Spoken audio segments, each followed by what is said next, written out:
എല്ലാവർക്കും mission VFA LDCയുടെ പുതിയൊരു വീഡിയോയിലേക്ക് സ്വാഗതം. ഇന്ന് നമ്മൾ കമ്പ്യൂട്ടർ നെറ്റ്വർക്കാണ് പഠിക്കാൻ പോകുന്നത്. ഈ കമ്പ്യൂട്ടർ നെറ്റ്വർക്ക് എന്ന ആ ഒരു വലിയൊരു ടോപ്പിക്ക് അത് ഈ ഒരൊറ്റ വീഡിയോയിലൂടെ നമ്മൾ കവർ ചെയ്യുന്നതായിരിക്കും. കമ്പ്യൂട്ടർ നെറ്റ്വർക്കിൻ്റെ ബേസിക് ആയിട്ടുള്ള കുറച്ച് കാര്യങ്ങൾ നമ്മൾ മുമ്പ് പഠിച്ചിട്ടുണ്ടായിരുന്നു. ഇന്ന് സെക്കൻഡ് റിവിഷനിലാണ് ഞാൻ SCERT +1 SCERT ടെക്സ്റ്റ് ബുക്ക് പഠിച്ചത്.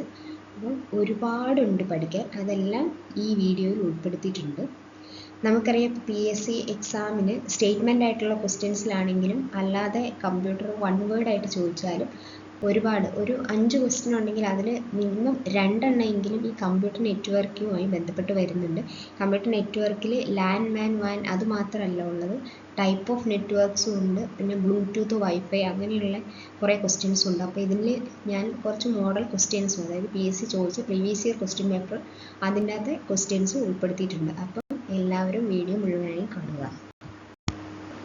ആദ്യത്തെ പോയിന്റ് കമ്പ്യൂട്ടർ നെറ്റ്വർക്ക് അഥവാ കമ്പ്യൂട്ടർ ശൃംഖല എന്താണെന്നാണ്. ഒരു കമ്പ്യൂട്ടറിനെ വേറെ കമ്പ്യൂട്ടറുമായിട്ട് അല്ലെങ്കിൽ വേറെ കമ്പ്യൂട്ടറുകളുമായിട്ട് അല്ലെങ്കിൽ കമ്പ്യൂട്ടറിൻ്റെ ഹാർഡ്വെയർ ഉപകരണങ്ങളുമായിട്ട്, പ്രിൻ്റർ, സ്കാനർ, മോഡം അങ്ങനെ ഏതെങ്കിലും ഉപകരണങ്ങളുമായിട്ട് ബന്ധിപ്പിച്ചിട്ടുള്ള, അത് കേബിളുകൾ വഴിയോ അല്ലാതെയോ ഏതെങ്കിലും ഒരു മാധ്യമം വഴി പരസ്പരം ബന്ധിപ്പിക്കുന്ന ആ ഒരു ഇതിനെയാണ് കമ്പ്യൂട്ടർ നെറ്റ്വർക്ക് അഥവാ ശൃംഖല എന്ന് പറയുന്നത്. അതായത് ഒരു കമ്പ്യൂട്ടർ നെറ്റ്വർക്ക് എന്ന് പറഞ്ഞു കഴിഞ്ഞാൽ അതിൻ്റെ അകത്ത് കമ്പ്യൂട്ടറും ഉണ്ടാവും, കുറേ കമ്പ്യൂട്ടറുകളും ഉണ്ടാവും, അല്ലെങ്കിൽ കമ്പ്യൂട്ടറും ഹാർഡ്വെയറും ഒക്കെ എല്ലാം കൂടെയുള്ള ഒരു കൂട്ടമാണ് കമ്പ്യൂട്ടർ ശൃംഖല. ഇതിനെ ബന്ധിപ്പിച്ചിരിക്കുന്നത് ഒരു മാധ്യമം വഴിയാണ്. ഒരു പാത ഉണ്ടാവും, കണക്ട് ചെയ്യുന്ന ഒരു കണക്ഷൻ ഉണ്ടാവും. അതിനെയാണ് മാധ്യമം, മീഡിയം എന്നൊക്കെ പറയുന്നത്. ഇനി ഈ കമ്പ്യൂട്ടർ ശൃംഖലയുടെ ആവശ്യം എന്താണെന്ന് നോക്കാം. ഒന്ന്, റിസോഴ്സ് ഷെയറിംഗ് ആണ്. അതായത് ഒരു കമ്പ്യൂട്ടറിൽ നിന്ന് മറ്റൊരു കമ്പ്യൂട്ടറിലേക്ക് ഷെയർ ചെയ്യണമെങ്കിൽ നമ്മൾ പെൻഡ്രൈവ് കുത്തി അതിൽ നിന്ന് എടുത്ത് അടുത്ത കമ്പ്യൂട്ടർ കൊണ്ടുപോയി പെൻഡ്രൈവ് കുത്തേണ്ട ആവശ്യമൊന്നുമില്ല. ഈ ഒരു നെറ്റ്വർക്കിൽ കണക്റ്റഡ് ആണ് എങ്കിൽ ആ നെറ്റ്വർക്കിലുള്ള ഏതുമായിട്ടും ഷെയർ ചെയ്യാൻ പറ്റും. പിന്നെ വില പ്രകടന അനുപാതം എന്ന് പറഞ്ഞു കഴിഞ്ഞാൽ നമ്മൾ ഈ സോഫ്റ്റ്വെയർ ഒക്കെ മേടിക്കുമ്പോൾ ഭയങ്കര പൈസയാണ് സോഫ്റ്റ്വെയറിനൊക്കെ. ഒരു ഉദാഹരണം പറയാനാണെങ്കിൽ നമ്മൾ ആൻറ്റിവൈറസ് ഒക്കെ മേടിക്കുമ്പോൾ ഇപ്പോൾ അത് നമുക്ക് ഷെയർ ചെയ്യാൻ പറ്റും. 4 കമ്പ്യൂട്ടറിന് അല്ലെങ്കിൽ 3 കമ്പ്യൂട്ടറിനൊക്കെ ഷെയർ ചെയ്യാൻ പറ്റുന്ന ആൻറ്റിവൈറസുകളൊക്കെ കിട്ടാറുണ്ട്. അപ്പോൾ ഒരു നിശ്ചിത എമൗണ്ടിന് മേടിക്കുകയാണെങ്കിൽ ഷെയർ ചെയ്യാൻ പറ്റുവാണെങ്കിൽ കുറച്ച് പൈസയല്ലേ വരുള്ളൂ, ഷെയർ ചെയ്ത് പോകുമല്ലോ ആ പൈസ. അതാണ് വില പ്രകടന അനുപാതം പറയുന്നത്.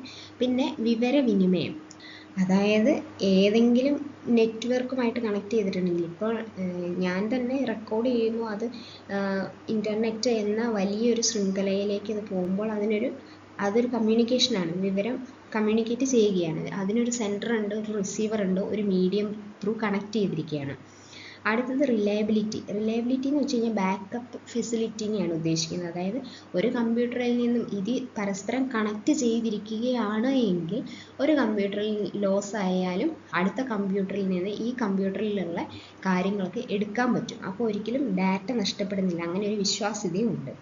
പിന്നെ അവസാനത്തെ അഡ്വാൻറ്റേജ് ആണ് വിപുലീകരിക്കുവാനുള്ള സാധ്യത. അതായത് ഇതിൻ്റെ അകത്തേക്ക് ഈ ശൃംഖലയിലേക്ക് ഒരു കമ്പ്യൂട്ടർ ആഡ് ചെയ്യുക, അല്ലെങ്കിൽ ഒരു പ്രിൻ്ററും കൂടെ ആഡ് ചെയ്യുക, അല്ലെങ്കിൽ ഒരു കമ്പ്യൂട്ടർ അതിൽ നിന്ന് എടുത്തു മാറ്റുക, അങ്ങനെ വിപുലീകരിക്കാനോ ചുരുക്കുവാനോ ഒക്കെ പറ്റും. അതിനെയാണ് സ്കെയിലബിലിറ്റി എന്ന് പറയുന്നത്.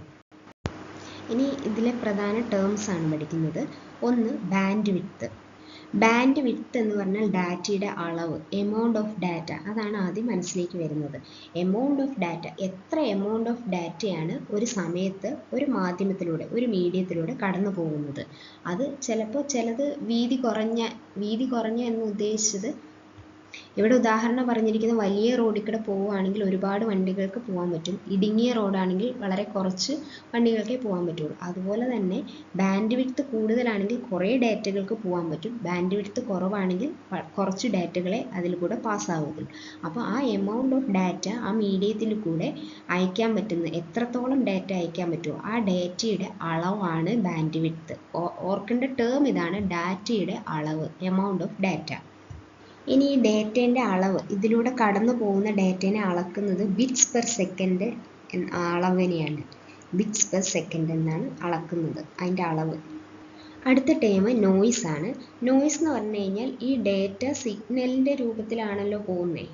ആ സിഗ്നലിൻ്റെ തടസ്സത്തെ നീക്കുന്നതോ അല്ലെങ്കിൽ സിഗ്നലിൻ്റെ തടസ്സം ഒഴിവാക്കുന്നത്, തടയുന്നതോ അല്ലെങ്കിൽ അതിൻ്റെ അളവ് കുറയ്ക്കുക അല്ലെങ്കിൽ സിഗ്നലിൻ്റെ ഗുണനിലവാരം കുറയ്ക്കുക, അങ്ങനെയൊക്കെ ചെയ്യുന്ന മറ്റ് തരംഗങ്ങളാണ്, നമ്മൾ അയക്കുന്ന തരംഗമല്ലാതെ ആ പോകുന്ന വഴിക്ക് കയറി വരുന്ന ബാക്കി തരംഗങ്ങളെയാണ് നോയ്സ് എന്ന് പറയുക.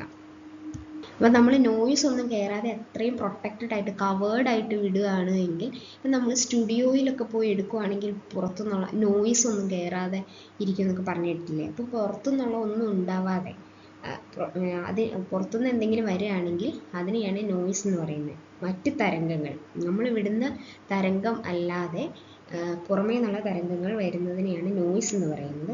അങ്ങനെ നോയ്സ് വന്നു കഴിഞ്ഞാൽ നമ്മൾ അയക്കുന്ന ഡാറ്റയുടെ ഗുണനിലവാരം കുറയും, അല്ലെങ്കിൽ ഡാറ്റയുടെ നീക്കം തടസ്സപ്പെടും, വേറെ ഒരു ഡാറ്റയായിട്ടായിരിക്കും ചിലപ്പോൾ മാറുക. അതാണ് നോയ്സ് എന്ന് പറയുന്നത്. അപ്പം നോയ്സ് എന്ന് പറഞ്ഞാൽ തരംഗമാണ്, നമുക്ക് ആവശ്യമില്ലാത്ത, നമ്മൾ പറഞ്ഞു വിടാത്ത തരംഗം, വലിഞ്ഞു കയറി വരുന്ന തരംഗമാണ് നോയ്സ്. അടുത്ത ടേം നോഡാണ്. നോഡ് എന്ന് പറയുന്നത്, നമ്മളിപ്പോൾ ഒരു ശൃംഖലേനെ പറ്റിയാണല്ലോ പറയുന്നത്, കമ്പ്യൂട്ടർ ശൃംഖല. ആ കമ്പ്യൂട്ടർ ശൃംഖലയിലേക്ക്, ഒരു കമ്പ്യൂട്ടർ ശൃംഖലയിലേക്ക് എന്താണോ കണക്ട് ചെയ്യുന്നത്, ആ ശൃംഖലയിലേക്ക് കണക്ട് ചെയ്യുന്ന ഓരോ ഐറ്റത്തിനെയും പറയുന്ന പേരാണ് നോഡ്. ഓരോ കമ്പ്യൂട്ടറും നോഡാണ്, ആ ശൃംഖലയിലുള്ള ഓരോ കമ്പ്യൂട്ടറും നോഡാണ്. ശൃംഖലയിലെ സ്കാനേഴ്സ് നോഡാണ്, പ്രിൻ്റർ നോഡാണ്, എല്ലാ കമ്പ്യൂട്ടറും നോഡാണ് ആ ഒരു ശൃംഖലയുമായി ബന്ധപ്പെട്ടിരിക്കുന്നത്. നോഡ് എന്ന് പറഞ്ഞു കഴിഞ്ഞാൽ ഉപകരണമാണ്. നോയ്സ് എന്ന് പറഞ്ഞു കഴിഞ്ഞാൽ സിഗ്നൽ അല്ലെങ്കിൽ തരംഗങ്ങളാണ്, ആവശ്യമില്ലാത്ത തരംഗങ്ങളാണ്. ബാൻഡ് വിഡ്ത്ത് എന്ന് പറഞ്ഞു കഴിഞ്ഞാൽ എമൗണ്ട് ഓഫ് ഡാറ്റ കടന്നു പോകുന്ന, ഒരു മീഡിയത്തിലൂടെ കടന്നു പോകുന്നതിനെയാണ് ബാൻഡ് വിഡ്ത്ത് എന്ന് പറയുന്നത്. ഇപ്പം നമ്മൾ പഠിച്ചത് നെറ്റ്വർക്ക് എന്താണെന്ന് പഠിച്ചു, അതിൻ്റെ ആവശ്യകത എന്താണെന്ന് പഠിച്ചു, അതിൻ്റെ അഡ്വാൻറ്റേജ് എന്തൊക്കെയാണെന്ന് പഠിച്ചു, ഇനി കുറച്ച് ടേംസും പഠിച്ചു. ഇനി ഇതിലും വന്ന ക്വസ്റ്റ്യൻസ് ആണ് നോക്കുന്നത്. Speed of computers measured in terms of 2019 junior ഇൻസ്ട്രക്ടറിൽ വന്നതാണ്. അതായത് ഒരു കമ്പ്യൂട്ടറിൻ്റെ സ്പീഡിനെ മെഷർ ചെയ്യുന്ന, ആ കമ്പ്യൂട്ടർ പ്രോസസ്സ് ചെയ്യുന്ന കമ്പ്യൂട്ടർ പ്രോസസ്സറിൻ്റെ സ്പീഡാണ് ഇവിടെ ചോദിച്ചിരിക്കുന്നത്. മെഷർ ഓഫ് കമ്പ്യൂട്ടേഴ്സ് പ്രോസസ്സിങ്ങിൻ്റെ സ്പീഡ് എന്താണ്? MIPS, millions of instructions per second എന്നാണ് MIPSൻ്റെ full. Millions of instructions per second കമ്പ്യൂട്ടറിൻ്റെ സ്പീഡ്. അങ്ങനെയാണെങ്കിൽ speed of data transmission on internet is measured in, നമ്മളിപ്പോൾ പഠിച്ചതാണ്, ബിറ്റ്സ് പെർ സെക്കൻഡ് ആണ്. ഇനി amount of data that can be transferred per unit of time is known as band width. അടുത്ത question 2013 data entry ഓപ്പറേറ്റർക്ക് ചോദിച്ചതാണ്. What is the meaning of band width in a network? Band width എന്ന് പറഞ്ഞാൽ amount of ഡാറ്റയാണ് നമ്മൾ പറഞ്ഞു. Transmission capacity of communication channels, അതായിരുന്നു അവിടെ ഓപ്ഷനിൽ കൊടുത്തിരിക്കുന്നതെന്ന് തിരഞ്ഞെടുത്തതാണ്. ട്രാൻസ്മിഷൻ കപ്പാസിറ്റി എന്ന് പറയുന്നത് ഡാറ്റ ട്രാൻസ്മിറ്റ് ചെയ്യാനുള്ള കപ്പാസിറ്റി, എമൗണ്ട്, അതാണല്ലോ ബാൻഡ് വിഡ്ത്ത് എന്ന് പറയുന്നത്. അപ്പോൾ നമ്മൾ ബാൻഡ് വിഡ്ത്ത് എന്താണ് എന്ന് കാണാതെ പഠിച്ചിട്ട് പോവുകയാണ് എങ്കിൽ ഇങ്ങനെ ക്വസ്റ്റ്യൻ വന്നു കഴിഞ്ഞാൽ ആൻസർ ചെയ്യാൻ ബുദ്ധിമുട്ടായിരിക്കും. അതുകൊണ്ട് നമ്മൾ മനസ്സിലാക്കി പഠിച്ചു പോവാം. അടുത്തത് amount of data can be send over A specific connection in A given amount of time, അതും ബാൻഡ് വിഡ്ത്ത് തന്നെയാണ്. എമൗണ്ട് ഓഫ് ഡാറ്റ പറഞ്ഞിട്ടുണ്ട് അവിടെ. അടുത്തത് ഡാറ്റ കമ്മ്യൂണിക്കേഷൻ സിസ്റ്റമാണ്, ഡാറ്റയുടെ വിനിമയ സമ്പ്രദായം. ഡാറ്റ വിനിമയം എന്ന് പറയുന്നത്, ഉദാഹരണത്തിന് 2 കമ്പ്യൂട്ടർ ഉണ്ട്, ഒരു കമ്പ്യൂട്ടറിൽ നിന്നും ഒരു ഡാറ്റ മറ്റൊരു കമ്പ്യൂട്ടറിലേക്ക് അയക്കുകയാണ്. അപ്പോൾ എന്തായാലും ഒരെണ്ണം സെൻഡർ ആയിരിക്കും, ഒരെണ്ണം റിസീവർ ആയിരിക്കും, ഒരെണ്ണം അയക്കുന്നയാളും ഒരെണ്ണം സ്വീകരിക്കുന്നയാളും ആയിരിക്കും. അതൊരു മീഡിയം അല്ലെങ്കിൽ ഒരു മാധ്യമത്തിൽ കൂടിയായിരിക്കും ആ സെൻഡ് ചെയ്യുന്ന മെസ്സേജ് പോവുക. അപ്പോൾ ഈ ഡേറ്റ ഒരു കമ്പ്യൂട്ടറിൽ നിന്ന് മറ്റേ കമ്പ്യൂട്ടറിലേക്ക് ഒരു ഡേറ്റ അയക്കണമെങ്കിൽ അതിനൊരു കണക്ഷൻ വേണം. അപ്പോൾ ഈ അയക്കുന്ന കമ്പ്യൂട്ടറും അത് മറ്റേ കമ്പ്യൂട്ടറായിട്ട് കണക്ട് ചെയ്യുന്ന ഈ ഒരു കൺസെപ്റ്റ് ഉണ്ടല്ലോ, അതിനെയാണ് ഡേറ്റ കമ്മ്യൂണിക്കേഷൻ സിസ്റ്റം എന്ന് പറയുന്നത്. അങ്ങനെയാണ് എങ്കിൽ ഈ ഒരു സിസ്റ്റത്തിൽ ഇങ്ങനെ ഡേറ്റ കമ്മ്യൂണിക്കേഷൻ, ഒരു കമ്പ്യൂട്ടറിൽ നിന്ന് മറ്റു കമ്പ്യൂട്ടറിലേക്ക് ഡേറ്റ കൈമാറ്റം, വിവര കൈമാറ്റം നടക്കണമെങ്കിൽ 5 അടിസ്ഥാന ഘടകങ്ങൾ ആവശ്യമാണ്. അത് ഏതൊക്കെയാണെന്ന് നോക്കാം. അപ്പോൾ ഡേറ്റ കമ്മ്യൂണിക്കേഷൻ സിസ്റ്റം എന്ന് പറയുന്നത് ഒരു അയക്കുന്ന കമ്പ്യൂട്ടർ വേണം, അത് റിസീവ് ചെയ്യാൻ വേറൊരു കമ്പ്യൂട്ടർ വേണം, അത് കണക്ട് ചെയ്യുന്ന, അത് പോകാൻ, അതിന് ആ മെസ്സേജ് പോകാൻ ഒരു വഴിയും വേണം. അതിനെയാണ് മീഡിയം എന്ന് പറയുന്നത്. അപ്പം 2 ടേം നമ്മൾ പഠിച്ചു. 1 ഒരു സെൻഡർ വേണം, 2 ഒരു റിസീവർ വേണം, 3 ഒരു പാത വേണം, മാധ്യമം വേണം. ഇനി ഒരു സന്ദേശം എന്താണോ കൈമാറേണ്ടത് ആ സാധനം ചുമ്മാ പട്ടി ചന്തയ്ക്ക് പോയ പോലെ അല്ലെങ്കിൽ ആടങ്ങാടി കാണാൻ പോയ പോലെ സംഭവം ഒന്നും എടുക്കാണ്ട് ചുമ്മാ പോകത്തില്ലല്ലോ, എന്തെങ്കിലും മെസ്സേജ് വേണം. ഓക്കെ, അപ്പോൾ 4 ടേം പഠിച്ചു. അപ്പോൾ ഈ 4 കാര്യങ്ങൾ മാത്രം ഉണ്ടെങ്കിൽ മാത്രം പോരാ, അവർക്ക് തോന്നിയ പോലെ സെൻഡ് ചെയ്യാനോ റിസീവ് ചെയ്യാനോ ഒന്നും പറ്റത്തില്ല. അതിന് കുറേ റൂൾസ് ഉണ്ട്. ആ റൂൾസിനെയാണ് പ്രോട്ടോക്കോൾ എന്ന് പറയുന്നത്. പ്രേക്ഷകനും സ്വീകർത്താവും സന്ദേശം കൈമാറ്റം ചെയ്യുമ്പോൾ പാലിക്കേണ്ട നിയമങ്ങളെയാണ് പ്രോട്ടോക്കോൾ എന്ന് പറയുന്നത്. അപ്പോൾ എന്തൊക്കെ വേണം? ഒന്നൊരു സന്ദേശം വേണം, പിന്നെ അയക്കുന്നയാൾ സെൻഡർ വേണം, സ്വീകർത്താവ് റിസീവർ വേണം, അത് കടന്നു പോകുന്ന ഒരു മീഡിയം വേണം അല്ലെങ്കിൽ മാധ്യമം വേണം, പിന്നെ ഇതിനെല്ലാം കൺട്രോൾ ചെയ്യുന്ന കുറേ നിയമങ്ങളും ഉണ്ട്. ഈ 5 കാര്യങ്ങളാണ് ഡേറ്റ കമ്മ്യൂണിക്കേഷൻ സിസ്റ്റത്തിലെ അടിസ്ഥാന ഘടകങ്ങൾ. നമ്മൾ പഠിച്ചു ഡേറ്റ കമ്മ്യൂണിക്കേറ്റ് ചെയ്യുന്ന മീഡിയം, അതായത് സെൻഡർ മെസ്സേജ് അയച്ചു കഴിഞ്ഞാൽ റിസീവർക്ക് എത്തുന്നത് ഒരു മീഡിയത്തിലൂടെയാണ്, ഒരു പാത്വേയിൽ കൂടിയാണ്. അതിനെയാണ് മീഡിയം എന്ന് പറയുന്നത്. ഈ കമ്മ്യൂണിക്കേഷൻ മീഡിയം അഥവാ കമ്മ്യൂണിക്കേഷൻ ചാനൽ എന്നും പറയാം. ഈ കമ്മ്യൂണിക്കേഷൻ മീഡിയം 2 തരത്തിലുണ്ട്. ഒന്ന് ഗൈഡഡ് മീഡിയവും, 2 അൺഗൈഡഡ് മീഡിയം. ഗൈഡഡ് മീഡിയം എന്ന് പറയുന്നത് ഒരു വര വരച്ചാൽ ആ വരയിൽ കൂടെ മാത്രമാണ് പോകത്തുള്ളൂ. അതായത് അതിനെയാണല്ലോ ഗൈഡ്, ഒരു ഗൈഡ് മുന്നേ നയിക്കാനുണ്ടെങ്കിൽ നമ്മൾ അതിന് പുറകെ തന്നെ പോവുക. അതായത് വയേർഡ് ആണ് ഗൈഡഡ് മീഡിയം അഥവാ വയേർഡ് മീഡിയം എന്ന് പറയാം. ഒരു വയർ കണക്ട് ചെയ്തിട്ടുണ്ട്, ആ വയറിൽക്കൂടെ മാത്രമാണ് പോവുള്ളൂ. പക്ഷേ അൺഗൈഡഡ് മീഡിയം എന്ന് പറഞ്ഞു കഴിഞ്ഞാൽ വയർ ഉണ്ടാവില്ല, വയർലെസ് കണക്ഷൻ ആയിരിക്കും. അത് തരംഗങ്ങൾ വഴിയാണ് പോവുക. ഒരു കമ്പ്യൂട്ടറിൽ നിന്ന് മറ്റൊരു കമ്പ്യൂട്ടറിലേക്ക് എനിക്ക് മെസ്സേജ് അയക്കണം അല്ലെങ്കിൽ അതിനെ കണക്ട് ചെയ്യണമെങ്കിൽ എനിക്ക് ഒന്നെങ്കിൽ പലതരത്തിലുള്ള വയറുകളുണ്ട്, വയറുകൾ കൂടി കണക്ട് ചെയ്യാം, അല്ലെങ്കിൽ വയർലെസ് ആയിട്ടുള്ള മെത്തേഡും സെലക്ട് ചെയ്യാം. ഈ ഗൈഡഡ് അഥവാ വയേർഡ് മീഡിയത്തിൽ നമ്മൾ വയർ അല്ലെങ്കിൽ കേബിളാണ് ഉപയോഗിക്കുക. പക്ഷേ അൺഗൈഡഡ് മീഡിയം അല്ലെങ്കിൽ അൺവയേർഡ് മീഡിയത്തിൽ നമ്മൾ മൈക്രോവേവ്സ് അല്ലെങ്കിൽ റേഡിയോ വേവ്സ് അല്ലെങ്കിൽ ഇൻഫ്രാറെഡ് വേവ്സ്, ഇതിന് 3ലും ഏതെങ്കിലുമാണ് യൂസ് ചെയ്യുന്നത്. എന്തിനു വേണ്ടി? ഡേറ്റ കമ്മ്യൂണിക്കേറ്റ് ചെയ്യാൻ വേണ്ടിയിട്ട്. ഇത് നമ്മൾ പറഞ്ഞുകൊണ്ടിരിക്കുന്ന മീഡിയം, ഡേറ്റ കമ്മ്യൂണിക്കേറ്റ് ചെയ്യുന്ന മീഡിയം, ആ പാതയുടെ ടൈപ്സ് ആണ് പറഞ്ഞുകൊണ്ടിരിക്കുന്നത്. ഇനി ഗൈഡഡ് മീഡിയത്തിലേക്ക് വരുവാണെങ്കിൽ, അതായത് വയർ ഉപയോഗിച്ച് കണക്ട് ചെയ്തതാണെങ്കിൽ, ഈ വയറുകൾ coaxial cable, twisted pair cable, optical fibre cable, ഈ 3 ടൈപ്പാണ് ഉള്ളത്. ഒന്നെങ്കിൽ കൊയാക്സിൽ കേബിൾ വഴി കണക്ട് ചെയ്യാം, അല്ലെങ്കിൽ ട്വിസ്റ്റഡ് പെയർ കേബിൾ വഴി കണക്ട് ചെയ്യാം, അല്ലെങ്കിൽ ഒപ്റ്റിക്കൽ ഫൈബർ കേബിൾ വഴിയും കണക്ട് ചെയ്യുക.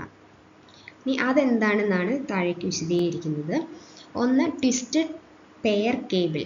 ട്വിസ്റ്റഡ് പെയർ കേബിൾ എന്താണ്? അതിനെ എതർനെറ്റ് കേബിൾ എന്നും പറയാറുണ്ട്. ചിലപ്പോൾ ക്വസ്റ്റ്യനിൽ എതർനെറ്റ് കേബിൾ എന്നാണ് വരാറുള്ളൂ. ട്വിസ്റ്റഡ് പെയർ കേബിൾ എന്ന് വെച്ച് കഴിഞ്ഞാൽ 4 ജോഡി വയറുകൾ ഉണ്ടാവും. ഓരോ ജോഡി ട്വിസ്റ്റ് ചെയ്ത് കൊടുത്തിരിക്കുകയായിരിക്കും. ഓക്കെ, പക്ഷേ ഈ ട്വിസ്റ്റഡ് പെയർ കേബിളിനെ 2ആയിട്ട് തിരിക്കാം.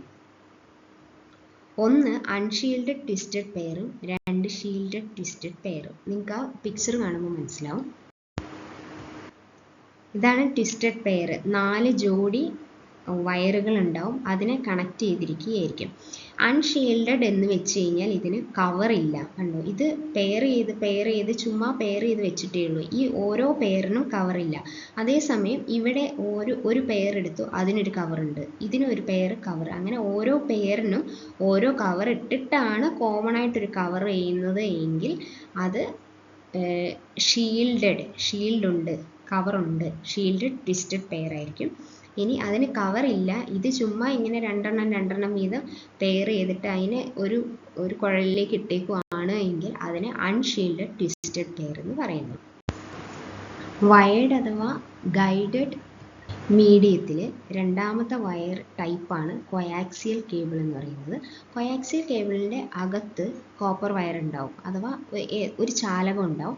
അതിൻ്റെ പുറത്ത് ഇൻസുലേഷൻ ഉണ്ടാവും, അതിൻ്റെ പുറത്ത് ഒരു കോപ്പർ വയറിൻ്റെ ഒരു മെഷ് ഉണ്ടാവും, അല്ലെങ്കിൽ ഒരു ഷീൽഡ് ഉണ്ടാവും, അതിൻ്റെ പുറത്ത് കവചം ഉണ്ടാവും. അപ്പോൾ മെയിനായിട്ടുള്ള മീഡിയം എന്ന് പറയുന്നത് ഈ കോപ്പർ വയറാണ്, അഥവാ ചാലകമാണ്. ആ ചാലകത്തിനെ കവർ ചെയ്തുകൊണ്ട് ഒരു ഇൻസുലേറ്റർ, പിന്നെ ഒരു മെഷ്, പിന്നെ ഒരു പുറം കവചം, അത്രയും പ്രൊട്ടക്റ്റഡ് ആയിട്ടാണ് അതിൻ്റെ അകത്ത് ഇരിക്കുന്നത്. ഇങ്ങനെ ഇത്രയും പ്രൊട്ടക്റ്റഡ് ആയിട്ട് വെക്കുന്നതുകൊണ്ടുള്ള ഗുണം എന്താ? നോയിസ് അതിൻ്റെ അകത്തേക്ക് കിടക്കാതെ, അഥവാ പുറത്തുനിന്നുള്ള തരംഗങ്ങൾ ഇതിൻ്റെ അകത്തേക്ക്, തരംഗങ്ങളല്ല, പുറത്തുനിന്നുള്ള സിഗ്നലുകൾ പിടിക്കാതെ സൂക്ഷിക്കാൻ വേണ്ടിയിട്ടാണിത്. അതുകൊണ്ട് തന്നെ അതിന് മറ്റ് കേബിളിനേക്കാളും കുറച്ചുകൂടെ ദൂരം കൂടുതൽ സഞ്ചരിക്കാൻ പറ്റും. ഈ കൊയാക്സിൽ കേബിളിന് മറ്റതിൽ ട്വിസ്റ്റഡ് ആയിരുന്നു, പക്ഷെ ഇതിൽ ഒരൊറ്റ സെൻട്രലിൽ ഒരൊറ്റ കോപ്പർ വയർ മാത്രമേ ഉണ്ടാവുള്ളൂ. അതിനെ കവർ ചെയ്തുകൊണ്ട് കുറേ മെറ്റീരിയൽ ഇൻസുലേറ്റർ ഒക്കെ ഉണ്ടാവും. ഇനി ഈ കൊയാക്സിൽ കേബിളാണെങ്കിലും ട്വിസ്റ്റഡ് പെയർ കേബിൾ ആണെങ്കിലും അതിൻ്റെ അകത്ത് സ്പീഡ് കുറവായിരിക്കും, ഡേറ്റ ട്രാൻസ്ഫർ ചെയ്യാനുള്ള സ്പീഡ് കുറവായിരിക്കും. അതേസമയം ഒപ്റ്റിക്കൽ ഫൈബർ കേബിളിൽ കുറച്ചുകൂടെ സ്പീഡ് കൂടുതലായിരിക്കും മറ്റ് രണ്ടെണ്ണത്തിനെ അപേക്ഷിച്ച്. ഈ ഒപ്റ്റിക്കൽ ഫൈബർ കേബിളിലൂടെ ഡേറ്റ പോകുന്നത്, ഒന്നാമത്തെ കാര്യം ഓർത്തിരിക്കേണ്ടത്, പ്രകാശകണിക രൂപത്തിലാണ്. ഒപ്റ്റിക് എന്ന് പറയുമ്പോഴേക്കും നമുക്കറിയാം ലൈറ്റാണ്. പ്രകാശകണികയുടെ രൂപത്തിലാണ് പോകുന്നത്. ഇലക്ട്രിക് കണികകളല്ല, പ്രകാശകണികാ രൂപമാണ് പോകുന്നത്. അപ്പോൾ അങ്ങനെ പ്രകാശകണികാ രൂപം പോകണമെങ്കിൽ ഏറ്റവും അകത്തായിട്ട് അതിനൊരു ഗ്ലാസ് ട്യൂബ് ഉണ്ട്. ആ ഗ്ലാസ് ട്യൂബിൻ്റെ ഉള്ളിൽക്കൂടെയാണ് പ്രകാശം കടത്തിവിടുന്നത്. അപ്പോൾ ഇതിലൂടെ പൂർണ്ണ ആന്തരിക പ്രതിഫലനം എന്ന് പറയുന്ന ഒരു കൺസെപ്റ്റിലൂടെയാണ് ഈ പ്രകാശത്തിൻ്റെ റിഫ്ലക്ഷൻ, പ്രകാശം ഒരു ക്രിട്ടിക്കൽ കോണിനേക്കാൾ കൂടുതൽ വരുമ്പോൾ അതിന് റിഫ്ലക്ഷൻ സംഭവിച്ചു. അതൊന്നും ഓർക്കണ്ട. തൽക്കാലം പൂർണ്ണ ആന്തരിക പ്രതിഫലനം എന്ന മെത്തേഡ് യൂസ് ചെയ്തിട്ടാണ് ഈ ഗ്ലാസ് ട്യൂബിൻ്റെ അകത്തൂടെ പ്രകാശം കടന്നു പോകുന്നത്. അപ്പം കടന്നു പോകുന്ന പ്രകാശം പുറത്തേക്ക് പോയി അത് ഒട്ടും നഷ്ടപ്പെടാതിരിക്കാൻ വേണ്ടി അതിൻ്റെ തൊട്ട് പുറത്തായിട്ട് അതിനെ കവർ ചെയ്തുകൊണ്ട് ക്ലാഡിംഗ് ഉണ്ട്. അത് ക്ലാഡിങ്ങിനെ കവർ ചെയ്തുകൊണ്ട് ഒരു കവചമുണ്ട്. നമ്മുടെ വീട്ടിലൊക്കെ വൈഫൈ ഒക്കെ ഇപ്പോൾ ഓപ്റ്റിക്കൽ ഫൈബർ കേബിൾ വഴിയാണ് വരിക. മറ്റതിനേക്കാളും കൂടുതൽ സ്പീഡ് ഉള്ളത് കൊണ്ടാണ് ഈ ഓപ്റ്റിക്കൽ ഫൈബർ കേബിൾ യൂസ് ചെയ്യുന്നത്. അപ്പോൾ ഈ ഓപ്റ്റിക്കൽ ഫൈബർ കേബിൾ അത് ഇൻസ്റ്റാൾ ചെയ്യാനും അത് അത്രയ്ക്കും ഫ്ലെക്സിബിൾ ഒന്നും ആയിരിക്കില്ല. അപ്പോൾ ബുദ്ധിമുട്ടും ഉണ്ട്, പൈസയും കൂടുതലായിരിക്കും. അതിനനുസരിച്ചുള്ള ഡേറ്റ ട്രാൻസ്ഫർ ചെയ്യാനുള്ള കപ്പാസിറ്റി അതിന് കൂടുതലായിരിക്കും, എഫിഷ്യൻസി കൂടുതലായിരിക്കും ഈ ഓപ്റ്റിക്കൽ ഫൈബർ കേബിളിന് മറ്റ് രണ്ടെണ്ണത്തിനെ അപേക്ഷിച്ച്. ഈ ഒപ്റ്റിക്കൽ ഫൈബറിൻ്റെ ഭാഗങ്ങളാണ് കൊടുത്തിരിക്കുന്നത്. ഒന്ന് കോറ, ഗ്ലാസിൻ്റെ കുഴൽ, അതിൻ്റെ അകത്തൂടെയാണ് ഈ പ്രകാശ തരംഗങ്ങൾ സഞ്ചരിക്കുന്നത്. അതിൻ്റെ പുറത്തായിട്ട് അത് പോകാതെ സംരക്ഷിച്ചുകൊണ്ട് ക്ലാഡിംഗ്, കോർ ഭാഗത്ത് പൊതിഞ്ഞുകൊണ്ടിട്ടാണ് ഈ ക്ലാഡിംഗ് ഉള്ളത്. അതിൻ്റെയും പുറത്താണ് കോട്ടിംഗ് ഉള്ളത്. ഈർപ്പത്തിൽ നിന്നും തകരാറിൽ നിന്നും സംരക്ഷിക്കുന്നതിനുള്ള കേബിളിൻ്റെ പ്ലാസ്റ്റിക് കവചമാണ് കോട്ടിംഗ് എന്ന് പറയുന്നത്. അപ്പോൾ കോറ്, ക്ലാഡിങ്, കോട്ടിങ്. ഇനി അതിനെ കവർ ചെയ്ത് ഇത് ഇങ്ങനത്തെ കുറേ ഒപ്റ്റിക്കൽ ഫൈബർ കേബിളുകളെ പൊതിഞ്ഞ് ഉള്ള ഒരു കോമൺ കവചമാണ് jacket. Core, cladding, coating, jacket. ഈ ടേംസ് ഓർത്തിരിക്കുക, ഇത് ഒരു എക്സാമിന് വന്നിട്ടുണ്ട്. Core, cladding, coating, jacket. ഈ ഒപ്റ്റിക്കൽ ഫൈബർ കേബിളിൻ്റെ പ്രവർത്തനം എങ്ങനെയാണെന്ന് പറഞ്ഞിട്ടുണ്ട്. ഒരു ഡേറ്റേനെ കടത്തി വിടാൻ വേണ്ടി വന്നിരിക്കുകയാണ്. അപ്പോൾ ആ ഡേറ്റേൻ്റെ അവിടെ ഒപ്റ്റിക്കൽ ട്രാൻസ്മിറ്റർ എന്ന് പറയുന്ന ഒരു ഉപകരണമുണ്ട്, ഒപ്റ്റിക്കൽ ട്രാൻസ്മിറ്റർ. ആ ഒപ്റ്റിക്കൽ ട്രാൻസ്മിറ്ററിലേക്ക് ഈ LED അല്ലെങ്കിൽ ലേസർ ഡയോഡ് ഇതിൽ ഏതെങ്കിലും ഒന്ന് ഉപയോഗിച്ച് ഈ ഒപ്റ്റിക്കൽ ട്രാൻസ്മിറ്റർ എന്ത് ചെയ്യും? ട്രാൻസ്മിറ്റർ എന്ന് വെച്ച് കഴിഞ്ഞാൽ ട്രാൻസ്ഫർ ചെയ്യുകയാണല്ലോ. അപ്പോൾ അത് ഈ വൈദ്യുത സിഗ്നലുകൾ, ഡാറ്റ വരുന്നത് ഇലക്ട്രിക് സിഗ്നലായിട്ടാണ്, ഈ വൈദ്യുത തരംഗങ്ങളെ പ്രകാശ തരംഗമാക്കി മാറ്റുന്നു. പ്രകാശ തരംഗമല്ലേ അതിൻ്റെ അകത്തോട് സഞ്ചരിക്കുന്നത്. അപ്പോൾ വൈദ്യുത തരംഗങ്ങളെ പ്രകാശ തരംഗമാക്കി മാറ്റുന്നു. എന്ത്? Optical transmitter. എന്താക്കിയാണ് മാറ്റുന്നത്? പ്രകാശ തരംഗം. അപ്പോൾ ഒപ്റ്റിക്കൽ ട്രാൻസ്മിറ്ററാക്കി മാറ്റുന്നു. ഇത് ഇതിൻ്റെ അകത്തൂടെ കടന്നു പോകുന്നു. ഈ ഗ്ലാസ് കുഴലിൻ്റെ അകത്തൂടെ, കോറിലൂടെ കടന്നു പോകുന്നു. അങ്ങനെ ആ കുഴലിൻ്റെ എൻഡിലെത്തി കഴിയുമ്പോൾ തിരിച്ച് ഈ ലൈറ്റായിട്ട് വരുന്ന സാധനം തിരിച്ച് ഇലക്ട്രിക് ആക്കി മാറ്റണ്ടേ. അപ്പോൾ ഫോട്ടോ ഡിറ്റക്ടറിനെ അടങ്ങിയത് ഒപ്റ്റിക്കൽ റിസീവർ ഉണ്ട് അവിടെ. ഒപ്റ്റിക്കൽ റിസീവർ അതിനെ സ്വീകരിച്ചിട്ട് പ്രകാശ തരംഗങ്ങളെ ഫോട്ടോ ഇലക്ട്രിക് പ്രഭാവം എന്ന പ്രക്രിയ വഴി അതിനെ തിരിച്ച് വൈദ്യുത തരംഗങ്ങളാക്കി മാറ്റുന്നു. ഒപ്റ്റിക്കൽ റിസീവറാണ്. ഒപ്റ്റിക്കൽ റിസീവറിൽ ഫോട്ടോ ഡിറ്റക്ടർ ഉണ്ട്. ആ റിസീവറിലുള്ള ഫോട്ടോ ഡിറ്റക്ടർ എന്താക്കുന്നു? ഈ ഫോട്ടോ തരംഗങ്ങളെ അഥവാ ഒപ്റ്റിക് തരംഗങ്ങളെ, പ്രകാശ തരംഗങ്ങളെ ഇലക്ട്രിക് തരംഗങ്ങൾ, വൈദ്യുത തരംഗങ്ങളാക്കി മാറ്റുന്നു. അങ്ങനെ ആ ഡേറ്റ നമുക്ക് കിട്ടുന്നു. ഇങ്ങനെ കൺവേർട്ട് കൺവേർട്ട് ചെയ്യുന്നത് കൊണ്ടുള്ള ഗുണം എന്താണ്? ഇങ്ങനെ ഈ പ്രകാശ തരംഗമാക്കി അതിൻ്റെ അകത്തൂടെ വിട്ടാലുള്ള ഗുണം പ്രകാശത്തിൻ്റെ സ്പീഡാണ്. പ്രകാശത്തിന് സ്പീഡിൽ സഞ്ചരിക്കാൻ പറ്റുമല്ലോ. അപ്പോൾ ആ സ്പീഡ് യൂട്ടിലൈസ് ചെയ്യുക എന്നതാണ് ഇവിടെ ഉപയോഗിച്ചിരിക്കുന്ന ടെക്നോളജി. ഇനി ഇപ്പോൾ പഠിച്ച ഭാഗത്തു നിന്നുള്ള ക്വസ്റ്റ്യൻസ് നോക്കാം. ഒന്നാമത്തെ Ethernet technology works through librarian grade 3 2024 ചോദിച്ചാൽ എതർനെറ്റ് എന്ന് പറഞ്ഞു കഴിഞ്ഞാൽ ഗൈഡഡ് മീഡിയം ആണെന്ന് പറഞ്ഞു. ഗൈഡഡ് മീഡിയത്തിൽ ഗൈഡ് ചെയ്യണം, ഒരു വരച്ചിട്ടുണ്ട്. ആ വര എന്ന് പറയുന്നത് കേബിളാണ്. ഓക്കെ, അപ്പോൾ കേബിൾ വഴിയാണ് വർക്ക് ചെയ്യുന്നത്. ഇനി which network cable has the highest transmission speed in a network? ഏതിനാണ് കൂടുതൽ ഉള്ളത്? ഒപ്റ്റിക്കൽ ഫൈബറിനാണ്. ഇതുവരെ നമ്മൾ പഠിച്ചതില്ല കേട്ടോ. അപ്പം ഇത് ഓപ്ഷനിൽ നിന്ന് തിരഞ്ഞെടുത്താണ് ഒപ്റ്റിക്കൽ ഫൈബർ. ഇനി which cable has greater transmission capacity? 2023 instructor mechanical same question തന്നെയാണ്, ഒപ്റ്റിക്കൽ ഫൈബറിന്. ഈ ഒപ്റ്റിക്കൽ ഫൈബർ കേബിൾ PSCക്ക് ഒരുപാട് ഇഷ്ടമുള്ള ടോപ്പിക്കാണ്. ഒത്തിരി ക്വസ്റ്റ്യൻസ് വന്നിട്ടുണ്ട്. നാലാമത്തെ question, in fibre optic cable data is transferred in the form of ലൈറ്റിൻ്റെ രൂപത്തിലാണ്, പ്രകാശ തരംഗങ്ങളായിട്ടാണല്ലോ ആ കോറിൽ കൂടെ കടന്നു പോകുന്നത്. അടുത്തത്, in optical fibre the information travels in the form of 2023 ചോദിച്ചു. ടെലിഫോൺ ഓപ്പറേറ്റർ 2023 ലൈറ്റ് ഫോമിലാണ്. അടുത്ത, basic working principle of fibre optics total internal reflection അഥവാ പൂർണ്ണ ആന്തരിക പ്രതിഫലനം. അങ്ങനെ തന്നെയല്ലേ ഞാൻ പറഞ്ഞ ഇതിലെ പ്രിൻസിപ്പിൾ, ഫൈബർ ഒപ്റ്റിക്സിലെ പ്രിൻസിപ്പിൾ ടോട്ടൽ ഇന്റേണൽ റിഫ്ലക്ഷൻ ആണ്. സെയിം ക്വസ്റ്റ്യൻ തന്നെയാണ്, വേറൊരു മെത്തേഡ് ചോദിച്ചു. In a fibre optic cable the signal is propagated along the inner core by reflection, total internal reflection. അടുത്തത്, principle total internal reflection used in which medium? OFC cable. OFC എന്ന് വെച്ച് കഴിഞ്ഞാൽ optical fibre cable. അടുത്ത, which of the following medium is having the lowest loss ഒന്നും ഉണ്ടാവത്തില്ല, അതാണ് optical fibre cable. Loss ഉണ്ടാവാതിരിക്കാൻ കാരണം എന്താണ്? അത് പ്രകാശ തരംഗങ്ങളായിട്ടാണ് പോകുന്നത്. മറ്റേ ഇലക്ട്രിക് തരംഗങ്ങളായിട്ടാണ്, വൈദ്യുത തരംഗങ്ങളായിട്ടാണ് പോകുന്നതെങ്കിൽ നോയ്സ് വരാനുള്ള സാധ്യതയുണ്ട്, നഷ്ടപ്പെടാനുള്ള സാധ്യതയുണ്ട്, സ്പീഡ് കുറവാണ്. അതുകൊണ്ടാണ് ഒപ്റ്റിക്കൽ ഫൈബർ കേബിളിന് സ്പീഡും കൂടുതലാണ്, ലോസ് കുറവുമാണ്. അടുത്ത question, the core of optical fibre is made of? 2024 ചോദിച്ചതാണ് ജൂനിയർ ഇൻസ്ട്രക്ടറിൽ. ഗ്ലാസ് അല്ലെങ്കിൽ സിലിക്ക മെറ്റീരിയലും കൊണ്ടും ഉണ്ടാക്കാം. സിലിക്കയിലും ടോട്ടൽ ഇന്റേണൽ റിഫ്ലക്ഷൻ നടക്കും. അടുത്തത്, the process of joining to ends of fibre optics using electric or mechanic means?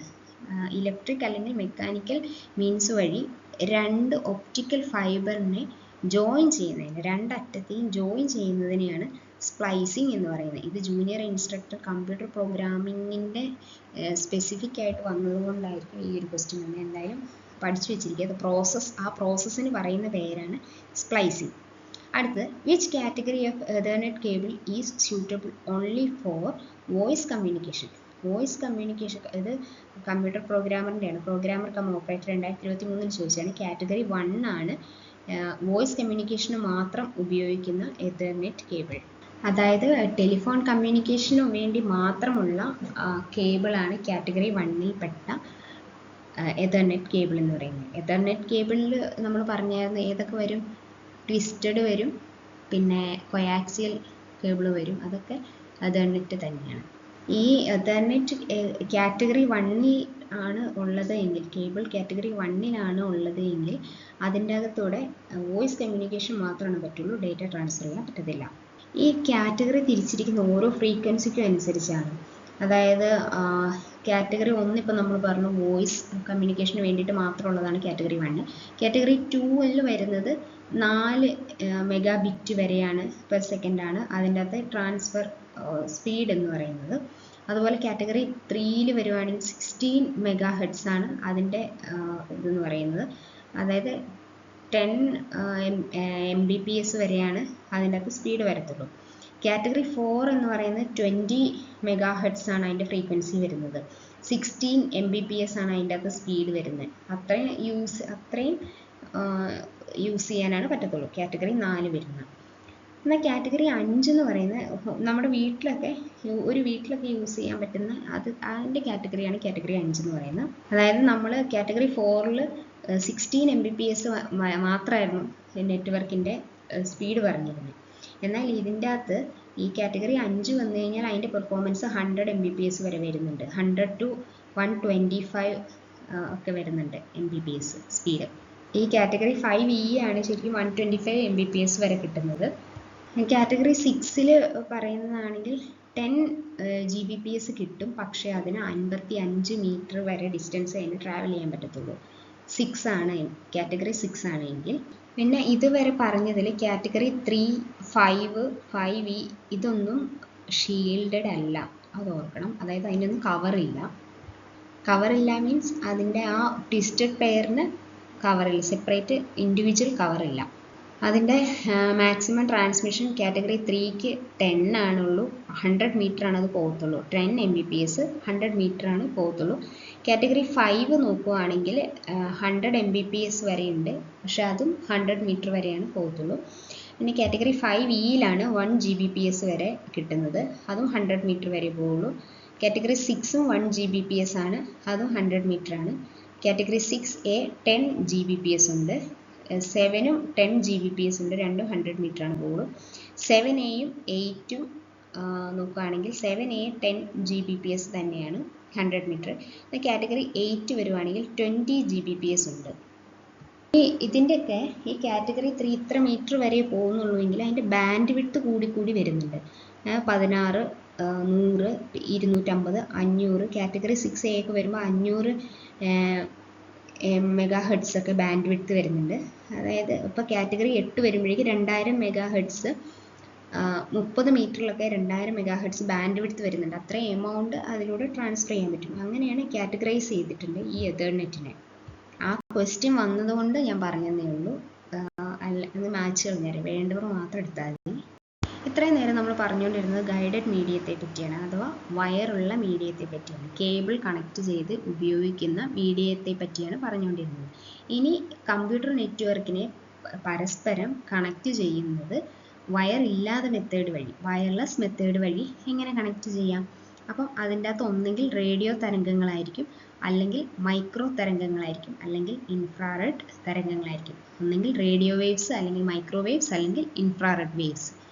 ഈ മൂന്നിലും ഏതെങ്കിലും ഒരു തരംഗത്തിനെ പ്രയോജനപ്പെടുത്തി ഡേറ്റ ട്രാൻസ്ഫർ ചെയ്യാൻ ഉപയോഗിക്കുന്ന മെത്തേഡാണ് അൺഗൈഡഡ് മീഡിയം അഥവാ വയർലെസ് മീഡിയം എന്ന് പറയുന്നത്. ഈ വൈദ്യുത കാന്തിക തരംഗങ്ങളാണല്ലോ ഡേറ്റ എന്ന് പറയുന്നത്. അപ്പോൾ അത് വയർലെസ് മീഡിയത്തിലൂടെ പോകുമ്പോൾ ആ തരംഗ ദൈർഘ്യത്തെ ഹെഡ്സിലാണ് അളക്കുന്നത്. ഹെഡ്സ്, HZ അതിലാണ് അളക്കുന്നത്. അപ്പോൾ അൺഗൈഡഡ് മീഡിയം ഒന്നെങ്കിൽ റേഡിയോ വേവ്സ്, അല്ലെങ്കിൽ ഇൻഫ്രാറെഡ് വേവ്സ്, അല്ലെങ്കിൽ മൈക്രോവേവ്സ്. ഈ 3 രീതിയിലാണ് അതിൽ ഡേറ്റ ട്രാൻസ്ഫർ ആവുക. അപ്പോൾ അതിൽ ഒന്നാമത് നോക്കാനുള്ളത് റേഡിയോ വേവ്സ് ആണ്.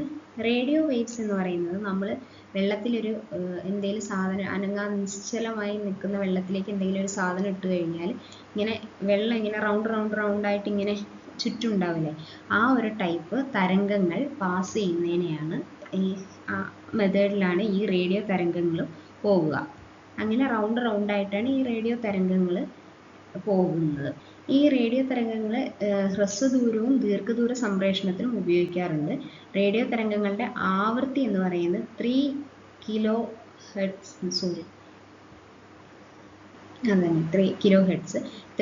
ഹെർട്സ് മുതൽ 3 GHz വരെയാണ് ഇതിൻ്റെ ആവൃത്തി എന്ന് പറയുന്നത്. പിന്നെ അതിൻ്റെ ഏറ്റവും വലിയ പ്രത്യേകത എന്ന് പറയുന്നത് തന്നെ എന്ത് തടസ്സം ഉണ്ടെങ്കിലും മറികടക്കാൻ പറ്റും. മറ്റ് 2 തരംഗങ്ങൾ പഠിക്കുമ്പോൾ നമുക്കത് മനസ്സിലാവും. കെട്ടിടങ്ങൾ ഉള്ളതാണെങ്കിൽ കെട്ടിടങ്ങൾക്ക് ഉള്ളിൽക്കൂടെയൊക്കെ കയറി പോകാനുള്ള കപ്പാസിറ്റി ഉണ്ട്. അപ്പോൾ അതൊന്നും തടസ്സമാവില്ല ഈ റേഡിയോ വേവ്സിന്. ഈ റേഡിയോ തരംഗങ്ങൾ മെയിനായിട്ട് വരുന്ന cordless phone, AM, FM radio സംപ്രേഷണത്തിനൊക്കെ, പിന്നെ മൊബൈൽ ഫോണിലൊക്കെ റേഡിയോ വേവ്സ് ആണ് ഉപയോഗിക്കുന്നത്. ബ്ലൂടൂത്ത്, വൈഫൈ ഒക്കെ റേഡിയോ വേവ്സിൽ വരുന്നതാണ്, അത് എക്സാമ്പിളായിട്ട് വരുന്നുണ്ട്. അടുത്തത് മൈക്രോവേവ്സ്. മൈക്രോവേവ്സ് എന്ന് പറയുന്നത് ഇത് സ്ട്രെയിറ്റ് ലൈനായിട്ടാണ് വരിക. അതുപോലെ തന്നെ ഇത് തടസ്സങ്ങൾ എന്തെങ്കിലും ഉണ്ടെങ്കിൽ പറ്റത്തില്ല. ഈ മൊബൈൽ ടവറൊക്കെ കണ്ടിട്ടില്ലേ, കെട്ടിടത്തിൻ്റെ മുകളിൽ വെക്കുന്നത്. അപ്പോൾ കെട്ടിടത്തിൻ്റെ അകത്തോടെ പോകാനുള്ള കപ്പാസിറ്റി മൈക്രോവേവ്സിനില്ല. അതുകൊണ്ടാണ് സ്ട്രെയിറ്റ് ലൈൻ തന്നെ വേണം. അത് ഒരു ആൻറ്റിനകൾ പരസ്പരം കാണാൻ പറ്റണം, അതായത് സ്ട്രെയിറ്റ് ലൈനിലായിരിക്കണം ഒരു ആൻറ്റിനയിൽ നിന്ന് അടുത്ത ആൻറ്റിന. ഇതിൻ്റെ ആവൃത്തി എന്ന് പറയുന്നത് 300 മെഗാഹെർട്സ് ടു 300 ഗിഗാഹെർട്സ് ആണ് ആവൃത്തി. ഇനി ഒരു സ്വീകരണ ആൻറ്റിനയും ഒരു പ്രസരണ ആൻറ്റിനയും, അതായത് ഒരു സെൻറ്ററും ഒരു റിസീവറും തമ്മിലുള്ള ഡിസ്റ്റൻസും അതിൻ്റെ ഹൈറ്റും ഒക്കെ തീരുമാനിക്കുന്നത് ടവറിൻ്റെ ഉയരമൊക്കെ അനുസരിച്ചാണ്. ഓക്കെ, ടവറിൻ്റെ ഉയരമൊക്കെ അനുസരിച്ചാണ്. അതായത് ഇപ്പം രണ്ട് ഇതിൻ്റെ അകത്ത് ഒരു കെട്ടിടം തടസ്സമാവുന്നുണ്ട് എങ്കിൽ അതിലേക്കൂടെ പാസ് ചെയ്യത്തില്ലല്ലോ. അപ്പോൾ അവിടെ വേറെ ആൻറ്റിന വെക്കേണ്ടി വരും, വേറെ ടവറും ഒരു ആൻറ്റിനയും വെക്കേണ്ടി വരും. ആ ടവറിനെ ബ്ലോക്ക് ചെയ്തുകൊണ്ട് ഒരു ബിൽഡിങ് വരുവാണ് എങ്കിൽ. ഇനി മൂന്നാമത്തതാണ് ഇൻഫ്രാറെഡ് വേവ്സ്. ഇൻഫ്രാറെഡ് വേവ്സിൻ്റെ ആവൃത്തി എന്ന് പറയുന്നത് 300 ഗിഗാഹെർട്സ് ടു 400 ടെറാഹെർട്സ് ആണ്. ഇത് ഹ്രസ്വദൂര സംപ്രേഷണത്തിനാണ് ഉപയോഗിക്കുന്നത്. ഹ്രസ്വദൂര സംപ്രേഷണത്തിന് ഈ ഇൻഫ്രാറെഡ് എന്ന് പറയുമ്പോൾ നമ്മൾ റിമോട്ട് ഓർത്താൽ മതി. TV റിമോട്ടില്ലേ, അതും കോഡ്ലെസ് മൗസ്.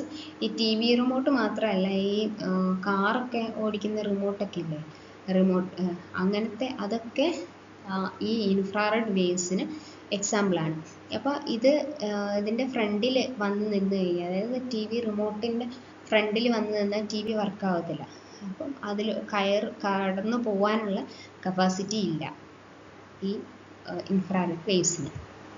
ഈ ഇൻഫ്രാറെഡ് വേവ്സിന് ഒരു ലൈൻ വേണം. ആ ലൈനിൽ തടസ്സമായിട്ട് നിന്ന് കഴിഞ്ഞാൽ അത് പാസ് ചെയ്യത്തില്ല. ഇൻഫ്രാറെഡ് വേവ്സ് പാസ് ചെയ്ത് പോകത്തില്ല. മൈക്രോവേവ്സിനും ഇൻഫ്രാറെഡ് വേവ്സിനും കടന്നു പോകാൻ പ്രത്യേകം പാത്ത് വേണം. അത് ട്രാൻസ്മിറ്റ് ചെയ്യുന്നത് സ്ട്രെയിറ്റ് ലൈൻ വഴിയാണ്, അല്ലെങ്കിൽ ഒരു ലൈനിലൂടെയാണ് പാസ് ചെയ്യുന്നത്. മൈക്രോവേവ്സിന് എക്സാമ്പിൾ നമ്മൾ പറഞ്ഞിരുന്നു, ടവർ വെക്കുന്നതൊക്കെ. Infrared remote, radio waves mobile. Radio waves എന്ന് പറയുന്നത് നമ്മൾ വെള്ളത്തിൽ എന്തെങ്കിലും സാധനം ഇട്ട് കഴിഞ്ഞാൽ അതിൻ്റെ ആ വേവ്സ് എങ്ങനെയാണ് പോകുന്നത്, അതുപോലെയാണ് ഇതിൻ്റെ വേവ്സ്, റേഡിയോൻ്റെ വേവ്സും പോകുന്നത്, റേഡിയോ വേവ്സ്. ഇനി റേഡിയോ വേവ്സ് ഉപയോഗിച്ച് പ്രവർത്തിക്കുന്ന സംവിധാനങ്ങൾ, ആ ടെക്നോളജി യൂസ് ചെയ്യുന്ന സാധനങ്ങളാണ് ഒന്ന് ബ്ലൂടൂത്ത്. ഈ ബ്ലൂടൂത്ത് ഹ്രസ്വദൂരത്തിന് വേണ്ടിയിട്ടാണ് ഉപയോഗിക്കുന്നത്. അതിൻ്റെ ആവൃത്തി 2.4 GHz ടു 2.48 GHz വരെയാണ്. ഹ്രസ്വദൂര വിവരവിനിമയത്തിന് വേണ്ടിയിട്ടാണ് ഉപയോഗിക്കുന്നത്. ഒരു 10 മീറ്റർ വരെയാണ് ഇതിൻ്റെ ഡിസ്റ്റൻസ് എന്ന് പറയുന്നത്. അപ്പോൾ PSC സംബന്ധിച്ചിടത്തോളം ആവൃത്തി നോട്ട് ചെയ്യണം, 2.4 ടു 2.48 GHz. പിന്നെ ഇതിൻ്റെ ഡിസ്റ്റൻസ് എന്ന് പറയുന്നത് ഏകദേശം 10 മീറ്റർ ആണ് വരുന്നത്. പിന്നെ ഒരേ സമയത്ത് ബ്ലൂടൂത്ത് ഉപയോഗിച്ച് ഒരേ സമയം 8 ഉപകരണങ്ങളെ വരെ ബന്ധിപ്പിക്കാൻ പറ്റും. വേഗത കുറഞ്ഞ വിനിമയ മാർഗമാണ് ബ്ലൂടൂത്ത് എന്ന് പറയുന്നത്. 1 Mbps മാത്രമാണ് സ്പീഡുള്ളൂ. ബ്ലൂടൂത്ത് ഒരു റേഡിയോ വേവ്സ് വഴിയാണ്, ആ ടെക്നോളജിയാണ് യൂസ് ചെയ്യുന്നത്. ആവൃത്തി 2.4 ടു 2.48 GHz ആണ്. 10 മീറ്റർ വരെയാണ് ഏകദേശം പോകത്തുള്ളൂ. 8 ഉപകരണങ്ങളെ കണക്ട് ചെയ്യാം. അതുപോലെ തന്നെ വേഗത കുറഞ്ഞതാണ്, 1 Mbps ആണ് സ്പീഡുള്ളൂ. ഇത്രയും കാര്യങ്ങളാണ് ബ്ലൂടൂത്തിന് ഓർത്തിരിക്കേണ്ടത്. ഇനി ഈ പറഞ്ഞതിൽ നിന്ന് ബ്ലൂടൂത്ത് വളരെ ഇമ്പോർട്ടൻ്റ് ആയിട്ടുള്ളൊരു പാർട്ടാണ്. ബ്ലൂടൂത്തിൽ നിന്ന് വന്ന ക്വസ്റ്റ്യൻസ് നോക്കിയാൽ അറിയാം. ബ്ലൂടൂത്ത് ഈസ് എ വയർലെസ് നെറ്റ്വർക്കാണ്. ബ്ലൂടൂത്തിൽ യൂസ് ചെയ്തിരിക്കുന്ന വേവ്സ് ഏതാണ്? റേഡിയോ വേവ്സ് ആണ്. ഇനി Bluetooth can be used for short distance communication. എത്ര മീറ്റർ വരെ പോകും? 10 മീറ്റർ വരെയാണ് പോകുന്നത്. അതിൻ്റെ ബ്ലൂടൂത്ത് ഓപ്പറേറ്റ്സ് ഇൻ റേഞ്ച് ചോദിച്ചിട്ടുണ്ട്. 2.4 ടു 2.48 GHz ആണ് പറഞ്ഞത്. ഇവിടെ മെഗാ ഹെഡ്സിലാണ് വന്നിരിക്കുന്നത്. അപ്പോൾ എത്ര സ്ഥാനം ഇങ്ങോട്ട് മാറി? 1 10 100 3 സ്ഥാനം വലത്തോട്ട് മാറിയിട്ടുണ്ട് മെഗാ ഹെഡ്സിലേക്ക് കൺവേർട്ട് ചെയ്തപ്പോൾ. അതായത് GHz എന്ന് പറയുന്നതാണ് വലുത്, മെഗാ ഹെഡ്സ് എന്ന് പറയുന്നത് കുറവാണ്. മീറ്ററും കിലോമീറ്ററും എന്നൊക്കെ പറയുന്ന പോലെ. ഓക്കെ, ഇനി 2014 ചോദിച്ചാണ് Bluetooth is a technology using high frequency radio waves ആണ് യൂസ് ചെയ്യുന്നത്. അടുത്ത 2017 ചോദിച്ചതാണ് Bluetooth technology uses dash signals. Radio waves ആണ്. നമുക്ക് 2014, 15, 17, 14, 2023 ചോദിച്ചിട്ടുണ്ട്. ബ്ലൂടൂത്ത് ഷോർട്ട് ഡിസ്റ്റൻസ് ആണ്. തീർന്നില്ല കേട്ടോ, ബ്ലൂടൂത്തിൽ ഇനിയുണ്ട്. When devices communicate using Bluetooth terminology they use which waves എന്നാണ്. ബ്ലൂടൂത്ത് വഴി അതായത് ബ്ലൂടൂത്തിൽ ഉപയോഗിച്ചിരിക്കുന്ന ടെക്നോളജി ഏത് വേവ്സ് ഉപയോഗിച്ചാണ്? റേഡിയോ വേവ്സ് ആണ്. Which waves used in Bluetooth device 2023 2024 ചോദിച്ചതാണ്. Which waves used in Bluetooth device radio waves. അടുത്ത് which wireless technology link is used for mobile phone data transfer. Mobile ഫോണിലെ ഡേറ്റ ട്രാൻസ്ഫറിന് use ചെയ്യുന്ന technology link ഏതാണ്? Bluetooth ആണ്. ഓപ്ഷനിലുള്ളത് വെച്ചിട്ട് Bluetooth ആണ്. അടുത്ത് Bluetooth technology is the implementation of a protocol defined by the standard IEEE 802.15. അത് ആ ടെക്സ്റ്റ് ബുക്കിലുണ്ട്, അത് നമ്മൾ വരുമ്പോൾ പറയാം. ഈ ബ്ലൂടൂത്ത് ടെക്നോളജീൻ്റെ പ്രോട്ടോകോൾ എന്ന് പറഞ്ഞാൽ എന്താണ്? റൂൾസ് ആണ്. ആ റൂൾ ഉപയോഗിച്ചിരുന്ന ബ്ലൂടൂത്തിൻ്റെ റൂള് IEEE 802.15 യൂസ് ചെയ്തിരിക്കുന്നത്. ഇനിയുണ്ട് ബ്ലൂടൂത്തിലെ ക്വസ്റ്റ്യൻ. 2023 ജൂനിയർ ഇൻസ്ട്രക്ടറിൽ ചോദിച്ചതാണ്. For pairing Bluetooth device it need password. അതിൻ്റെ ബ്ലൂടൂത്തിൻ്റെ പാസ്വേഡ് വേണം, അതെല്ലാവർക്കും അറിയാലോ. അടുത്തത് maximum number of devices can be connected to Bluetooth. അതും ജൂനിയർ ഇൻസ്ട്രക്ടർ 2023 ചോദിച്ചതാണ്. 8 ഡിവൈസ്. ഇനി maximum number of slave devices can be supported in a Bluetooth network. Slave device എന്ന് വെച്ച് കഴിഞ്ഞാൽ ഒരു മെയിൻ, അതായത് നമ്മൾ ബ്ലൂടൂത്ത് വഴി ഇപ്പോൾ സെൻഡ് ചെയ്യുകയാണ് എങ്കിൽ ഇതിൻ്റെ അകത്ത് ഈ 11ാമത്തെ ക്വസ്റ്റ്യനിൽ എന്താണ് ചോദിച്ചത്? Maximum number of devices can be connected to Bluetooth വഴി എത്ര ഡിവൈസസ് കണക്ട് ചെയ്യാം? 8 ഡിവൈസസ് കണക്ട് ചെയ്യാം. ആ മെയിൻ നമ്മൾ ഡേറ്റ ട്രാൻസ്ഫർ ചെയ്യാൻ പോകുന്ന ആ ഫോണും അല്ലെങ്കിൽ ആ ഡിവൈസും കൂടെ കൂട്ടിയിട്ടാണ് 8 എന്ന് പറയുന്നത്. അപ്പോൾ ആ ഒരു മാസ്റ്റർ കൺട്രോൾ, അതായത് എവിടേക്കാണ് നമ്മൾ സെൻഡ് ചെയ്യുന്നത്, ഓക്കെ, ആ സെൻഡ് ചെയ്യുന്ന അത് കൂടാതെ ബാക്കിയുള്ളതിനെയാണ് സ്ലേവ് ഡിവൈസസ് എന്ന് പറയാം. ഓക്കെ, അപ്പം ആ ബാക്കി എത്ര എണ്ണം ഉണ്ടാവും? 7 എണ്ണം ഉണ്ടാവും ഡിവൈസസ്. മനസ്സിലായെന്ന് വിചാരിക്കുന്നു. അതായത് ഒരു സിംഗിൾ ബ്ലൂടൂത്ത് ഡിവൈസസിന് മറ്റ് 7 ബ്ലൂടൂത്ത് ഡിവൈസസിലേക്ക് ഡേറ്റ ട്രാൻസ്ഫർ ചെയ്യാൻ പറ്റും. അപ്പം മൊത്തം എത്ര ബ്ലൂടൂത്ത് ഡിവൈസസ് അവിടെ ഓണായി? 8 ഡിവൈസസ് ഓണായി. അതിലൊന്ന് മാസ്റ്ററാണ്, ബാക്കിയുള്ളതിലേക്ക് ട്രാൻസ്ഫർ ചെയ്യുന്നത്. അതായത് ബ്ലൂടൂത്ത് ഈ ക്വസ്റ്റ്യൻ IT ഓഫീസറുടെ ആയതുകൊണ്ടാണ് ഇങ്ങനെ ഒരു ക്വസ്റ്റ്യൻ വന്നതെന്ന് ആദ്യം മനസ്സിലാക്കണം. എനിക്ക് മനസ്സിലായത് ഈ ബ്ലൂടൂത്ത് റേഡിയോ ലെയറിൽ നിന്ന് എനിക്ക് മനസ്സിലായത് ഒരു സ്പെസിഫിക്കേഷനാണ് അതിൻ്റെ. അതായത് ബ്ലൂടൂത്ത് ഡിവൈസ് അത് ഓപ്പറേറ്റ് ചെയ്യാൻ വേണ്ട സ്പെസിഫിക്കേഷനാണ്, റിക്വയർമെൻറ്റ്സ് ആണ് ഈ ലെയർ എന്ന് പറയുന്നത്. ഇതൊരു ബാൻഡാണ്.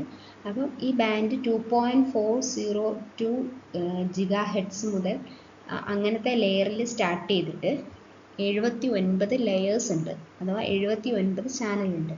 ആ 2.402 തുടങ്ങിയിട്ട് 2.480 GHz വരെ ഉണ്ട്. അത് നമ്മൾ പറഞ്ഞതായിരുന്നു അതിൻ്റെ ബാൻഡ് വിഡ്ത്ത് എത്രയാണ്? 2.402 മുതൽ 480 ആണ്. അത് തമ്മിലൊന്ന് മൈനസ് ചെയ്ത് നോക്കിക്കേ. അപ്പോൾ 78 അതുകൂടെ ഉൾപ്പെട്ട് ആ ബാൻഡും കൂടെ, അതായത് 402 ഉൾപ്പെടെ എത്ര ലെയേഴ്സ് ഉണ്ട്, എത്ര ചാനൽസ് ഉണ്ടെന്നാണ്. അപ്പം 79 ഉണ്ട്. ആ റേഞ്ചാണ് കാണിക്കുന്നത്. അടുത്തതും കമ്പ്യൂട്ടറിൻ്റെ തന്നെ എക്സാം ആയിരുന്നു. കമ്പ്യൂട്ടർ എഞ്ചിനീയറിംഗിൻ്റെ ഹെഡ് പോസ്റ്റിലേക്കുള്ള എക്സാം ആയിരുന്നു 2013. Which modulation mechanism is used in Bluetooth technology to transform bits to a signal.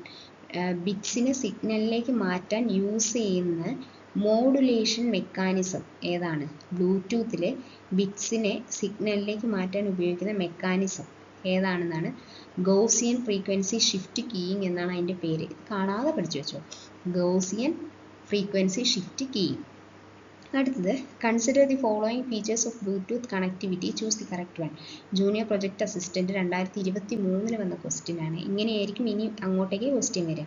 ബ്ലൂടൂത്തിനെ സംബന്ധിച്ച് കറക്റ്റ് ആയിട്ടുള്ളതാണ്. It is a long range wireless technology used for exchange of data. Long range അല്ലല്ലോ, short range ആണ്. 10 metre വരെ പോകുള്ളൂ എന്ന് പറഞ്ഞിട്ടുണ്ടായിരുന്നു. It works within the range of 0 to 400 metre എന്ന് പറയുന്നുണ്ട്. ടിപ്പിക്കലി റേറ്റ് പറയുകയാണെങ്കിൽ 30 മീറ്റർ ആണ് റേഞ്ച് പറയുന്നത് ബ്ലൂടൂത്തിൻ്റെ. 30 മീറ്റർ അല്ല, 30 ഫീറ്റ്, 10 മീറ്റേഴ്സ് ആണ് പറയുന്നത്. ഇതിന് ഓരോ കാറ്റഗറി ഉണ്ട്. ക്ലാസ് 1, ക്ലാസ് 2, ക്ലാസ് 3 അങ്ങനെ കുറേ ഉണ്ട്. ഈ സ്പീക്കറില്ലേ, സ്പീക്കർ കണക്ട് ചെയ്യുന്നതിന് വേറെയാണ്. അങ്ങനെ ഡിസ്റ്റൻസ് 400 മീറ്റർ വരെ വരാം. അത് കറക്റ്റാണ്.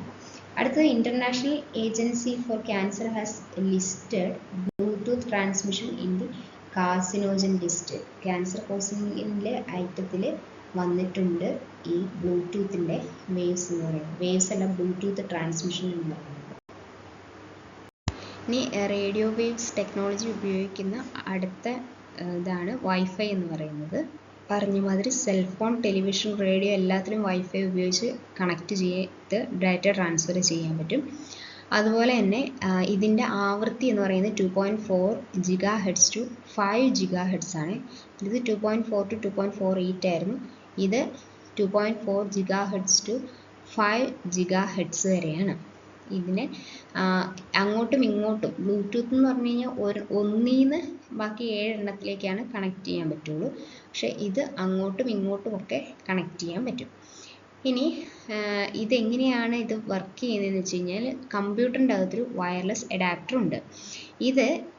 ഈ വയർലെസ് അഡാപ്റ്ററാണ് ഡാറ്റേനെ റേഡിയോ തരംഗങ്ങളാക്കി മാറ്റുന്നത്. ഈ റേഡിയോ തരംഗങ്ങളാക്കി മാറ്റിയത് ആൻറ്റിന ഉപയോഗിച്ച് സെൻഡ് ചെയ്യുന്നു. അതായത് ഈ ഡേറ്റ ഇലക്ട്രിക് സിഗ്നലാണ്. ഈ ഇലക്ട്രിക് സിഗ്നലിനെ റേഡിയോ സിഗ്നലാക്കി മാറ്റിയിട്ട് ആൻറ്റിനയിലേക്ക് കൊടുക്കുന്നു. ആൻറ്റിന അതിനെ സെൻഡ് ചെയ്യുന്നു. അപ്പോൾ അതിന് റിസീവ് ചെയ്യാനൊരു സാധനം വേണമല്ലോ. അപ്പോൾ ഇതിപ്പോൾ റേഡിയോ തരംഗങ്ങളായിട്ടാണ് വന്നുകൊണ്ടിരിക്കുന്നത്. അതിനെ റിസീവ് ചെയ്യാൻ വേണ്ടി ഒരു വയർലെസ് റൂട്ടർ ഉണ്ട്. ആ വയർലെസ് റൂട്ടറാണ് ഈ ഡേറ്റേനെ തിരിച്ച് ഇലക്ട്രിക് സിഗ്നലാക്കി മാറ്റുന്നത്. ഈ റൂട്ടർ അതിനെ കൺവേർട്ട് ചെയ്ത ശേഷം വയേർഡ് എതർനെറ്റ് വഴിയോ അല്ലെങ്കിൽ വയർലെസ് കണക്ഷൻ വഴിയോ ഡേറ്റേനെ സെൻഡ് ചെയ്യുന്നു. ഇങ്ങനെ ലഭിക്കുന്ന അതായത് ഒരു വയർലെസ് അഡാപ്റ്റർ ഉപയോഗിച്ച് ഡേറ്റേനെ റേഡിയോ തരംഗമാക്കി മാറ്റിയിട്ട് ആൻറ്റിന വഴി സെൻഡ് ചെയ്തിട്ട് അതിനെ ഒരു എതർനെറ്റ് കേബിൾ വഴിയോ അല്ലെങ്കിൽ വയർലെസ് ആയിട്ടുള്ള ഇത് വഴിയോ കടത്തി വിട്ടിട്ട് ഈ റൂട്ടർ ആ ഡേറ്റേനെ കൺവേർട്ട് ചെയ്യുന്നു. റേഡിയോ തരംഗങ്ങളെ കമ്പ്യൂട്ടറിൽ വെച്ചിട്ട് എന്താക്കുന്നു? റേഡിയോ തരംഗങ്ങളെ ഇലക്ട്രിക് സിഗ്നലാക്കി മാറ്റുന്നു. ഇനി ഇങ്ങനെ വയേർഡ് അല്ല, വയർലെസ് ആണ് എങ്കിൽ ഈ കമ്പ്യൂട്ടറിലുള്ള വയർലെസ് അഡാപ്റ്ററാണ് ഇതിനെ സ്വീകരിച്ചിട്ട് അത് ഓട്ടോമാറ്റിക്കായിട്ട് കൺവേർട്ട് ചെയ്യുന്നത്. ബ്ലൂടൂത്തിന് വളരെ കുറച്ച് ദൂരം മാത്രമേ സഞ്ചരിക്കാൻ പറ്റുള്ളൂ. വൈഫൈക്കും ദൂരെ സഞ്ചരിക്കാനുള്ള പരിധിയുണ്ട്. അതിലും കൂടുതൽ വൈഫൈനേക്കാളും ബ്ലൂടൂത്തിനേക്കാളും ദൂരെ സഞ്ചരിക്കുന്നതാണ് വൈമാക്സ് എന്ന് പറയുന്നത്. World wide interoperability for microwave access എന്നതാണ് വൈമാക്സിൻ്റെ ഫുള്ള്.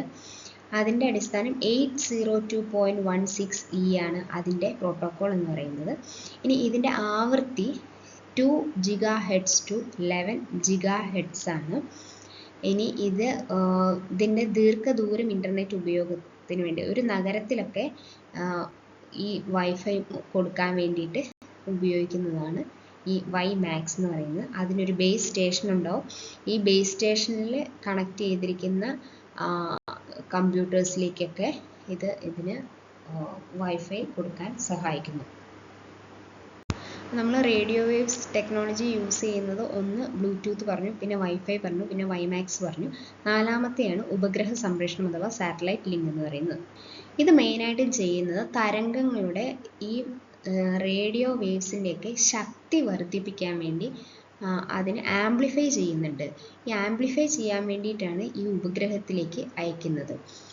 അതായത് ഭൂസ്ഥിര ഉപഗ്രഹങ്ങൾ ഇങ്ങനെ ഭ്രമണം ചെയ്തുകൊണ്ടിരിക്കുകയാണല്ലോ ഭൂമിക്കൊപ്പം. അപ്പം ഇതിൻ്റെ അകത്ത് ഓരോ ട്രാൻസ്പോണ്ടറുകൾ എന്ന് പറയുന്ന ഇലക്ട്രോണിക് ഉപകരണങ്ങൾ ഉണ്ടാവും. ആ ഉപകരണത്തിലേക്ക്, അതായത് ആ ഭൂസ്ഥിര ഉപഗ്രഹത്തിലുള്ള ഈ ട്രാൻസ്പോണ്ടറിലേക്ക് നമ്മൾ അയക്കുന്ന സിഗ്നല് അത് എന്ത് ചെയ്യും? ശക്തി വർദ്ധിപ്പിച്ച് ഭൂമിയിലേക്ക് തിരിച്ചു വിടുന്നു ആ സിഗ്നൽസിനെ.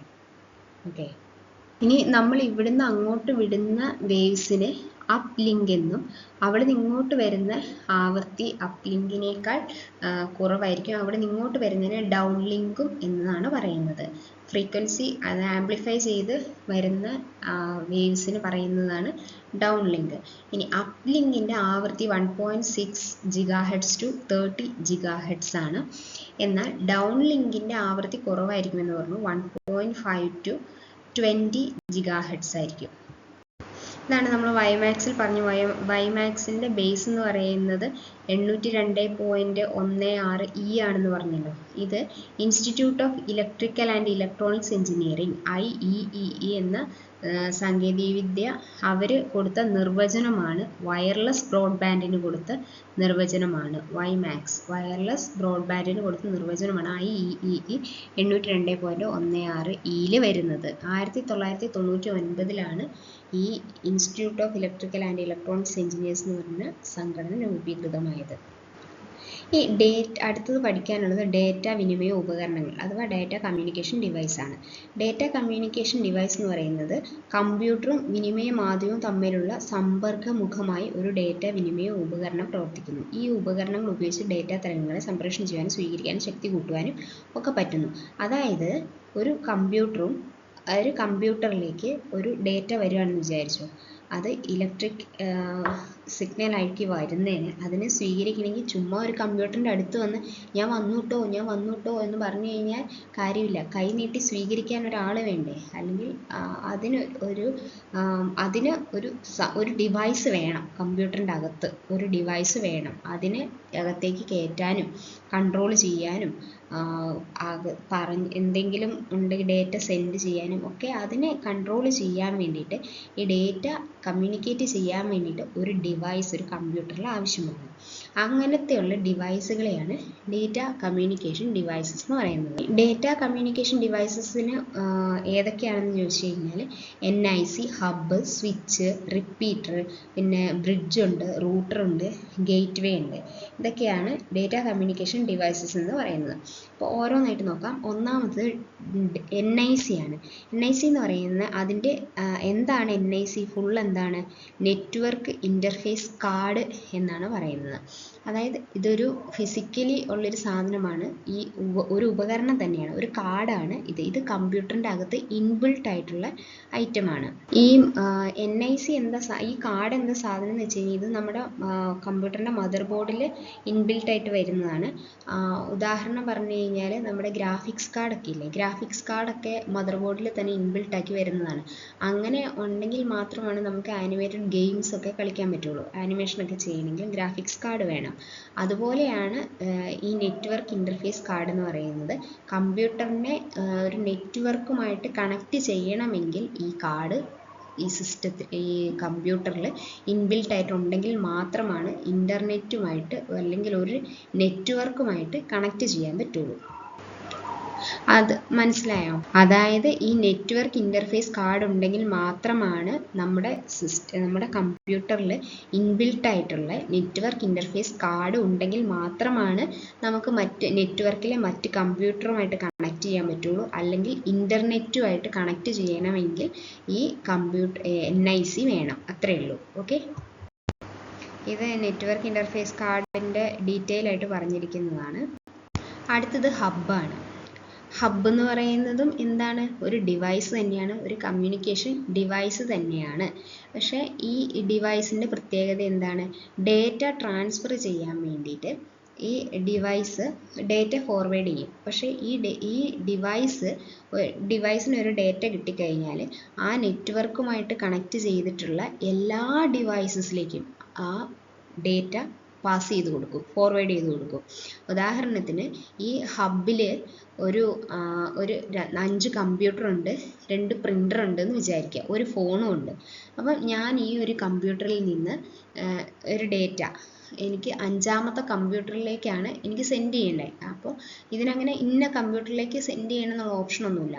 ഞാൻ സെൻഡ് കൊടുത്തു കഴിഞ്ഞാൽ ഈ 5 കമ്പ്യൂട്ടറിലേക്കും പോകും, ആ ഫോണിലേക്കും പോകും, പ്രിൻ്ററിലേക്ക്, എല്ലാത്തിലേക്കും ഡേറ്റ ട്രാൻസ്ഫർ ചെയ്യും. അതാണ് ഹബ്ബ് എന്ന് പറയുന്നത്. അപ്പോൾ ഹബ്ബ് ഉപയോഗിച്ച് കഴിഞ്ഞാൽ അവിടെ അതിൻ്റെ തിരക്ക് കൂടും. ഓക്കെ, നെറ്റ്വർക്കിൽ തിരക്ക് കൂടും, ബ്ലോക്ക് വരാനുള്ള സാധ്യതയുണ്ട്. ഓക്കെ.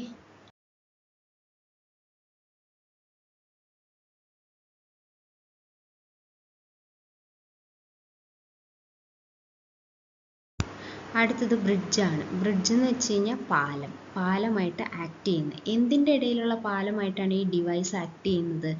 രണ്ട് നെറ്റ്വർക്കുകൾ തമ്മിൽ യോജിപ്പിക്കുന്ന പാലമായിട്ടാണ് ഈ ബ്രിഡ്ജ് ഉപയോഗിക്കുന്നത്. രണ്ട് നെറ്റ്വർക്കുകൾ തമ്മിലുള്ള പാലമാണ് ബ്രിഡ്ജ് എന്ന് പറയുന്നത്. ഇനി ഈ നെറ്റ്വർക്കുകൾ എന്തായിരിക്കണം? ലാൻ ആയിരിക്കണം. അതായത് ലോക്കൽ ഏരിയ നെറ്റ്വർക്ക്. ചെറിയ ഏരിയയിലെ നെറ്റ്വർക്കാണ് ലോക്കൽ ഏരിയ. ലാൻ വാനൊക്കെ പഠിക്കുന്നുണ്ട്. ഈ ലോക്കൽ ഏരിയ നെറ്റ്വർക്കിനെ, രണ്ട് നെറ്റ്വർക്കിനെ തമ്മിൽ കണക്ട് ചെയ്യുന്ന ബ്രിഡ്ജായിട്ട്, ഒരു ഡിവൈസായിട്ട് ആക്ട് ചെയ്യുന്നതാണ് ഈ ബ്രിഡ്ജ് എന്ന് പറയുന്നത്. ഈ റൂട്ടർ എന്ന് പറയുന്നത് ബ്രിഡ്ജ് പോലെ തന്നെയാണ്, പക്ഷേ കാര്യക്ഷമത ഇച്ചിരി കൂടുതലാണെന്നേ ഉള്ളൂ. ഇത്തിരി ഇൻ്റലിജൻസ് കൂടുതലാണ് റൂട്ടറിന് പറയുന്നത്. ബ്രിഡ്ജ് എന്ന് പറയുന്നത് രണ്ട് സെയിം ടൈപ്പ് ലാനുകളെ തമ്മിൽ കണക്ട് ചെയ്യുന്നതാണ്. ഇത് സെയിം ടൈപ്പ് തന്നെയാണ്, പക്ഷേ ഒരേ പ്രോട്ടോക്കോൾ ഉള്ളത്, അതായത് ഒരേ റൂൾസ് ഉള്ളതുമായിട്ടാണ് കണക്ട് ചെയ്യാൻ പറ്റത്തുള്ളൂ. പക്ഷേ ഇതെന്ന് വെച്ച് കഴിഞ്ഞാൽ ഇതിന് വിലാസം വായിക്കാനുള്ള കഴിവൊക്കെ ഉണ്ട്. അപ്പം വിലാസം പരിശോധിച്ച് കറക്റ്റ് സ്ഥലത്തേക്കൊക്കെയാണ് പറഞ്ഞു വിടുള്ളൂ ഈ റൂട്ടർ എന്ന് പറയുന്നത്. സെയിം ടൈപ്പും ആയിരിക്കണം, സെയിം പ്രോട്ടോക്കോളും ഉള്ള ഡിവൈസസുകളെ, നെറ്റ്വർക്കുകളെ, ഡിവൈസ് അല്ല, രണ്ട് നെറ്റ്വർക്കുകളെ തമ്മിൽ ക്ലബ് ചെയ്യുന്നതാണ്, കണക്ട് ചെയ്യുന്നതാണ് റൂട്ടർ എന്ന് പറയുന്നത്. അടുത്ത കമ്മ്യൂണിക്കേഷൻ ഡിവൈസ് എന്ന് പറയുന്നത് ഗേറ്റ് വേ ആണ്. ഇതെന്ന് പറയുന്നത് ഇത് ഡിഫറെൻറ്റ് നെറ്റ്വർക്കിനെ തമ്മിൽ കണക്ട് ചെയ്യുന്നതാണ്. മറ്റത് രണ്ടെണ്ണം നമ്മൾ പറഞ്ഞത് റൂട്ടറും പിന്നെ ബ്രിഡ്ജ് എന്ന് പറയുന്നത് സെയിം നെറ്റ്വർക്കിനെ തന്നെയാണ് കണക്ട് ചെയ്യുന്നത്. സെയിം നെറ്റ്വർക്ക് അല്ല, സെയിം ടൈപ്പ് ഓഫ് നെറ്റ്വർക്കിനെ തന്നെയാണ് കണക്ട് ചെയ്യുന്നത്, സെയിം പ്രോട്ടോക്കോളും ആയിരിക്കണം. പക്ഷേ ഈ ഗേറ്റ് വേക്കുള്ള കഴിവ് എന്ന് വെച്ച് കഴിഞ്ഞാൽ ഡിഫറെൻറ്റ് നെറ്റ്വർക്ക് ആയാലും ഡിഫറെൻറ്റ് പ്രോട്ടോക്കോൾ ആയാലും അതിനെയൊക്കെ വായിച്ച് മനസ്സിലാക്കി അതിൻ്റേതായ രീതിക്ക് മാറ്റം വരുത്തി വായിച്ച് മനസ്സിലാക്കി അതിൻ്റെ പാതയിലേക്ക് വിടാനുള്ള കഴിവ് ഈ ഗേറ്റ് വേക്കുണ്ട്. ഡിഫറെൻറ്റ് പ്രോട്ടോക്കോൾ ഉള്ളതാണെങ്കിലും ഡിഫറെൻറ്റ് നെറ്റ്വർക്കിലേക്കും ഒക്കെ വിവരങ്ങൾ കൈമാറ്റം ചെയ്യാനുള്ള കഴിവ് ഗേറ്റ് വേക്കുണ്ട്. അപ്പോൾ നമ്മളിപ്പോൾ പറഞ്ഞ ഡേറ്റ കമ്മ്യൂണിക്കേഷൻ ഡിവൈസസ് ആണ്. ആദ്യം NIC പറഞ്ഞു, നെറ്റ്വർക്ക് ഇൻ്റർഫേസ് കാർഡ്. അത് കമ്പ്യൂട്ടറിൻ്റെ ഉള്ളിൽ തന്നെ ഉള്ളതാണ്. ഹബ്ബ്, സ്വിച്ച്, റിപ്പീറ്റർ, ഈ മൂന്ന് കാര്യവും ഒരു നെറ്റ്വർക്കിനെ പറ്റി മാത്രമാണ് പറയുന്നത്. ഹബ്ബ് എന്ന് പറയുന്നത് ഡേറ്റ ഫോർവേഡ് ചെയ്യാൻ വേണ്ടിയിട്ടാണ്. അത് എല്ലാ നെറ്റ്വർക്കിലുള്ള കണക്ട് ചെയ്തിട്ടുള്ള എല്ലാത്തിലേക്കും ഫോർവേഡ് ചെയ്യും.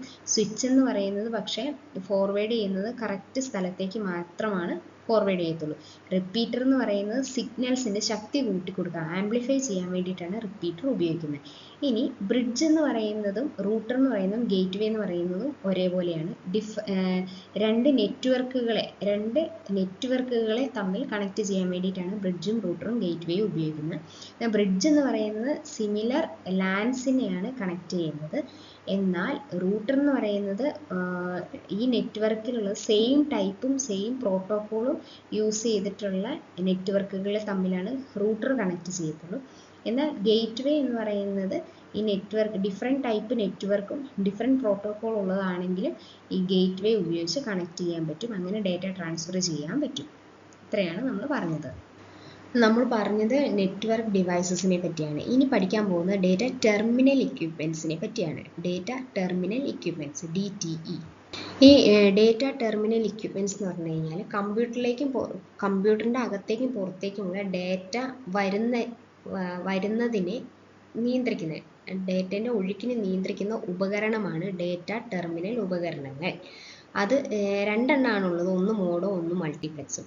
ഇതിൽ മോഡം എന്ന് വെച്ച് കഴിഞ്ഞാൽ നമ്മൾ ഒന്നാമത്തെ കാര്യം നോക്കുന്നത് ടെലിഫോൺ ലൈൻ ഉപയോഗിച്ചാണ് കമ്പ്യൂട്ടറുകളെ തമ്മിൽ വിനിമയം നടത്താൻ സഹായിക്കുന്ന ഇലക്ട്രോണിക് ഉപകരണമാണ് മോഡം. അതായത് ഈ മോഡത്തിലേക്ക് ടെലിഫോൺ ലൈൻ കേബിളുകളാണ് കണക്ട് ചെയ്തിരിക്കുന്നത്. രണ്ട് മോഡത്തിലേക്കും ടെലിഫോൺ കേബിളുകളാണ് കണക്ട് ചെയ്തിരിക്കുന്ന മോഡം. ഈ കമ്പ്യൂട്ടറിൽ നിന്നും നമ്മൾ സെൻഡ് ചെയ്യുന്ന ഡേറ്റ ഉണ്ടല്ലോ, അത് എന്താണ്? ഡിജിറ്റൽ സിഗ്നലുകളാണ്. ഇലക്ട്രോണിക് സിഗ്നലാണ്. ആ സിഗ്നലിനെ കൺവേർട്ട് ചെയ്ത് അനലോഗ് സിഗ്നലാക്കി മാറ്റണം. കാരണം ഈ സിഗ്നലിന് കുറേ ദൂരം പോകാൻ പറ്റത്തില്ല, അപ്പോൾ അതിനെ അനലോഗാക്കി കൺവേർട്ട് ചെയ്യുന്നതാണ് ഈ മോഡം. അങ്ങനെ ട്രാൻസ്ഫർ ചെയ്ത് അനലോഗ് സിഗ്നലായി പോയിട്ട് ഈ ഡേറ്റ നമ്മൾ അയച്ചു കൊടുക്കുന്നയാൾ അത് റിസീവ് ചെയ്യുമല്ലോ, ആ റിസീവ് ചെയ്യുന്ന ആളുടെ അവിടെ ഉണ്ടാവും ഒരു മോഡം, ടെലിഫോൺ കേബിളുമായിട്ട് കണക്ട് ചെയ്ത ഒരു മോഡം ഉണ്ടാവും. ആ മോഡം എന്ത് ചെയ്യും, ഈ ഇപ്പം വന്നുകൊണ്ടിരിക്കുന്ന അനലോഗ് സിഗ്നലാണ്, അതിനെ വായിക്കാൻ ഈ കമ്പ്യൂട്ടറിന് പറ്റത്തില്ല. അപ്പോൾ അതിനെ തിരിച്ച് കൺവേർട്ട് ചെയ്ത് ഡിജിറ്റൽ സിഗ്നലാക്കി മാറ്റണം. അങ്ങനെ ഡിജിറ്റൽ സിഗ്നലാക്കി മാറ്റുന്നതാണ് ഈ മോഡം. അപ്പം മോഡത്തിൻ്റെ പരിപാടി എന്താണ്? ഒന്ന്, മോഡം അനലോഗിനെ ഡിജിറ്റൽ സിഗ്നലാക്കി മാറ്റുക, അതുപോലെ തന്നെ ഡിജിറ്റൽ സിഗ്നലിനെ അനലോഗുമാക്കി മാറ്റുക, കൺവേർട്ട് ചെയ്യുക എന്നതാണ് മോഡത്തിൻ്റെ പരിപാടി. അപ്പോൾ അങ്ങനെ ഡിജിറ്റലിനെ അനലോഗാക്കി മാറ്റുന്നതിനെ മോഡുലേഷൻ എന്നും, തിരിച്ച് അനലോഗിനെ ഇലക്ട്രോണിക് അല്ലെങ്കിൽ ഡിജിറ്റൽ സിഗ്നലാക്കി മാറ്റുന്നതിനെ ഡീമോഡുലേഷൻ എന്ന് പറയുന്നത്. അതുമാണ് മോഡം, മോഡുലേഷൻ, ഡീമോഡുലേഷൻ. ഓക്കെ, നമ്മൾ പറഞ്ഞുകൊണ്ടിരിക്കുന്ന ഡേറ്റ ടെർമിനൽ ഇക്വിപ്മെൻറ്റിനെ പറ്റിയാണ്. ഒന്ന് പഠിച്ചു മോഡം, രണ്ടാമത്തതാണ് മൾട്ടിപ്ലെക്സർ. മൾട്ടിപ്ലെക്സർ എന്താണെന്ന് വെച്ച് കഴിഞ്ഞാൽ, മോഡം എന്ന് പറയുന്നത് ഒരു കമ്പ്യൂട്ടറിൽ നിന്നുള്ളതിനെ കളക്ട് ചെയ്തിട്ട് മോഡം വഴി കൺവേർട്ട് ചെയ്ത് ടെലിഫോൺ വയറിലൂടെ അല്ലെങ്കിൽ ടെലിഫോൺ കേബിളിലൂടെ വിട്ട് മറ്റേ മോഡത്തിലേക്ക് എത്തിക്കുന്നു. ഒരു മോഡും അടുത്ത മോഡും തമ്മിൽ കണക്ട് ചെയ്യുന്നു, മോഡുലേഷനും ഡീമോഡുലേഷനും നടക്കുന്നു. അതാണ് അവിടെ സംഭവിക്കുന്നത്. എന്നാൽ ഇവിടെ ഒറ്റ സിസ്റ്റമല്ല, ഇതിന് ഒറ്റ കേബിൾ ഉപയോഗിച്ച് 200 അതിലധികമോ ചാനലുകളെ കൈകാര്യം ചെയ്യാൻ പറ്റും. അതായത് 2-3 കുറേ സോഴ്സ് ഓഫ് കമ്പ്യൂട്ടറിൽ നിന്ന് ഈ മൾട്ടിപ്ലെക്സർ സ്വീകരിക്കുന്നു, ഡേറ്റ സ്വീകരിക്കുന്നു. എന്നിട്ട് അതെല്ലാം കൂടെ കൂട്ടിയിട്ട് അതിനെ ഒറ്റ ഇതിലൂടെ വിടുന്നു, ഒറ്റ ചാനലിലൂടെ വിടുന്നു, അതിൻ്റെ സ്പീഡ് കൂട്ടിയിട്ട്. ഈ ഓരോന്നും ഇതിൻ്റെ ഉള്ളിൽക്കൂടെ കൺവേർട്ട് ചെയ്ത് ഇതിൻ്റെ അകത്തേക്ക് പോയി. അപ്പോൾ ഭയങ്കര കുറേ വഴി സഞ്ചരിക്കണ്ടേ, ഓരോന്നിനും ഓരോ കേബിൾ ഇടണ്ടേ. അതിന് പകരം ഇതിൽ ഉള്ളതിനെ സ്വീകരിച്ചിട്ട് ഈ മൾട്ടിപ്ലെക്സർ എന്താക്കി മാറ്റും, അതിനെ മൾട്ടിപ്ലെക്സിംഗ് എന്നാണ് പറയുക. ഇതിനെ കൺവേർട്ട് ചെയ്ത് ഒറ്റ കുഴലിലൂടെ വിടുന്നതിനെ മൾട്ടിപ്ലെക്സിംഗ് എന്നാണ് പറയുക. മൾട്ടിപ്ലെക്സിങ് ഇത് ചെയ്തിട്ട് ഇതിനെ ഒറ്റ കുഴലിലൂടെ സ്പീഡിൽ കടത്തിവിടുന്നു അടുത്ത മൾട്ടിപ്ലെക്സിങ് ഉപകരണത്തിലേക്ക്. ആ ഡിവൈസിലെത്തുമ്പോൾ അതെന്ത് ചെയ്യും, ഡീമൾട്ടിപ്ലെക്സിങ് ചെയ്യുന്നു. ഈ ഡീമൾട്ടിപ്ലെക്സിങ് ചെയ്തിട്ട് ഇത് ഏതിലേക്കാണോ ഈ ഡേറ്റ തന്നത് അത് അതിൻ്റെ അകത്തേക്ക് വിടുന്നു. അങ്ങനെ ഓരോന്നിനെയും വേർതിരിച്ച് ഓരോന്നിലേക്ക് തന്നെ വിടുന്നു. അപ്പോൾ ഓരോന്നും ഇത്രയും ദൂരം സഞ്ചരിക്കുമ്പോഴുള്ള ട്രാഫിക്കും അങ്ങനത്തെ ബുദ്ധിമുട്ടൊക്കെ ഒഴിവാക്കാൻ വേണ്ടിയിട്ടാണ് എല്ലാത്തിൽ നിന്നും കളക്ട് ചെയ്ത് ഒരു ഡിവൈസിൽ വെക്കുന്നു. എന്നിട്ട് അതെല്ലാം കൂടെ ഒറ്റ കുഴലിലൂടെ വിടുന്നു. എന്നിട്ട് വേറെ ഒരു ഡിവൈസ് വെച്ചിട്ട് അതിനെ സെപ്പറേറ്റ് കമ്പ്യൂട്ടറിലേക്ക് വിടുന്നു, സെപ്പറേറ്റ് സ്ഥലത്തേക്ക് ചെയ്യുന്നു. ഇതിനെ ഫ്രീക്വൻസി ചാനൽ എന്നാണ് പറയുന്നത് ഈ പ്രോസസ്സിനെ. നമ്മൾ ഡേറ്റ ടെർമിനൽ ഇക്വിപ്മെൻറ്റിൽ 2 എണ്ണമാണ് പഠിച്ചത്, ഒന്ന് മോഡം, ഒന്ന് മൾട്ടിപ്ലെക്സർ.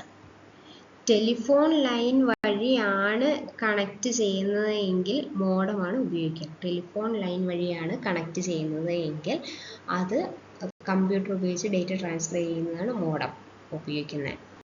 അടുത്തത് നെറ്റ്വർക്ക് ടോപ്പോളജിയാണ്.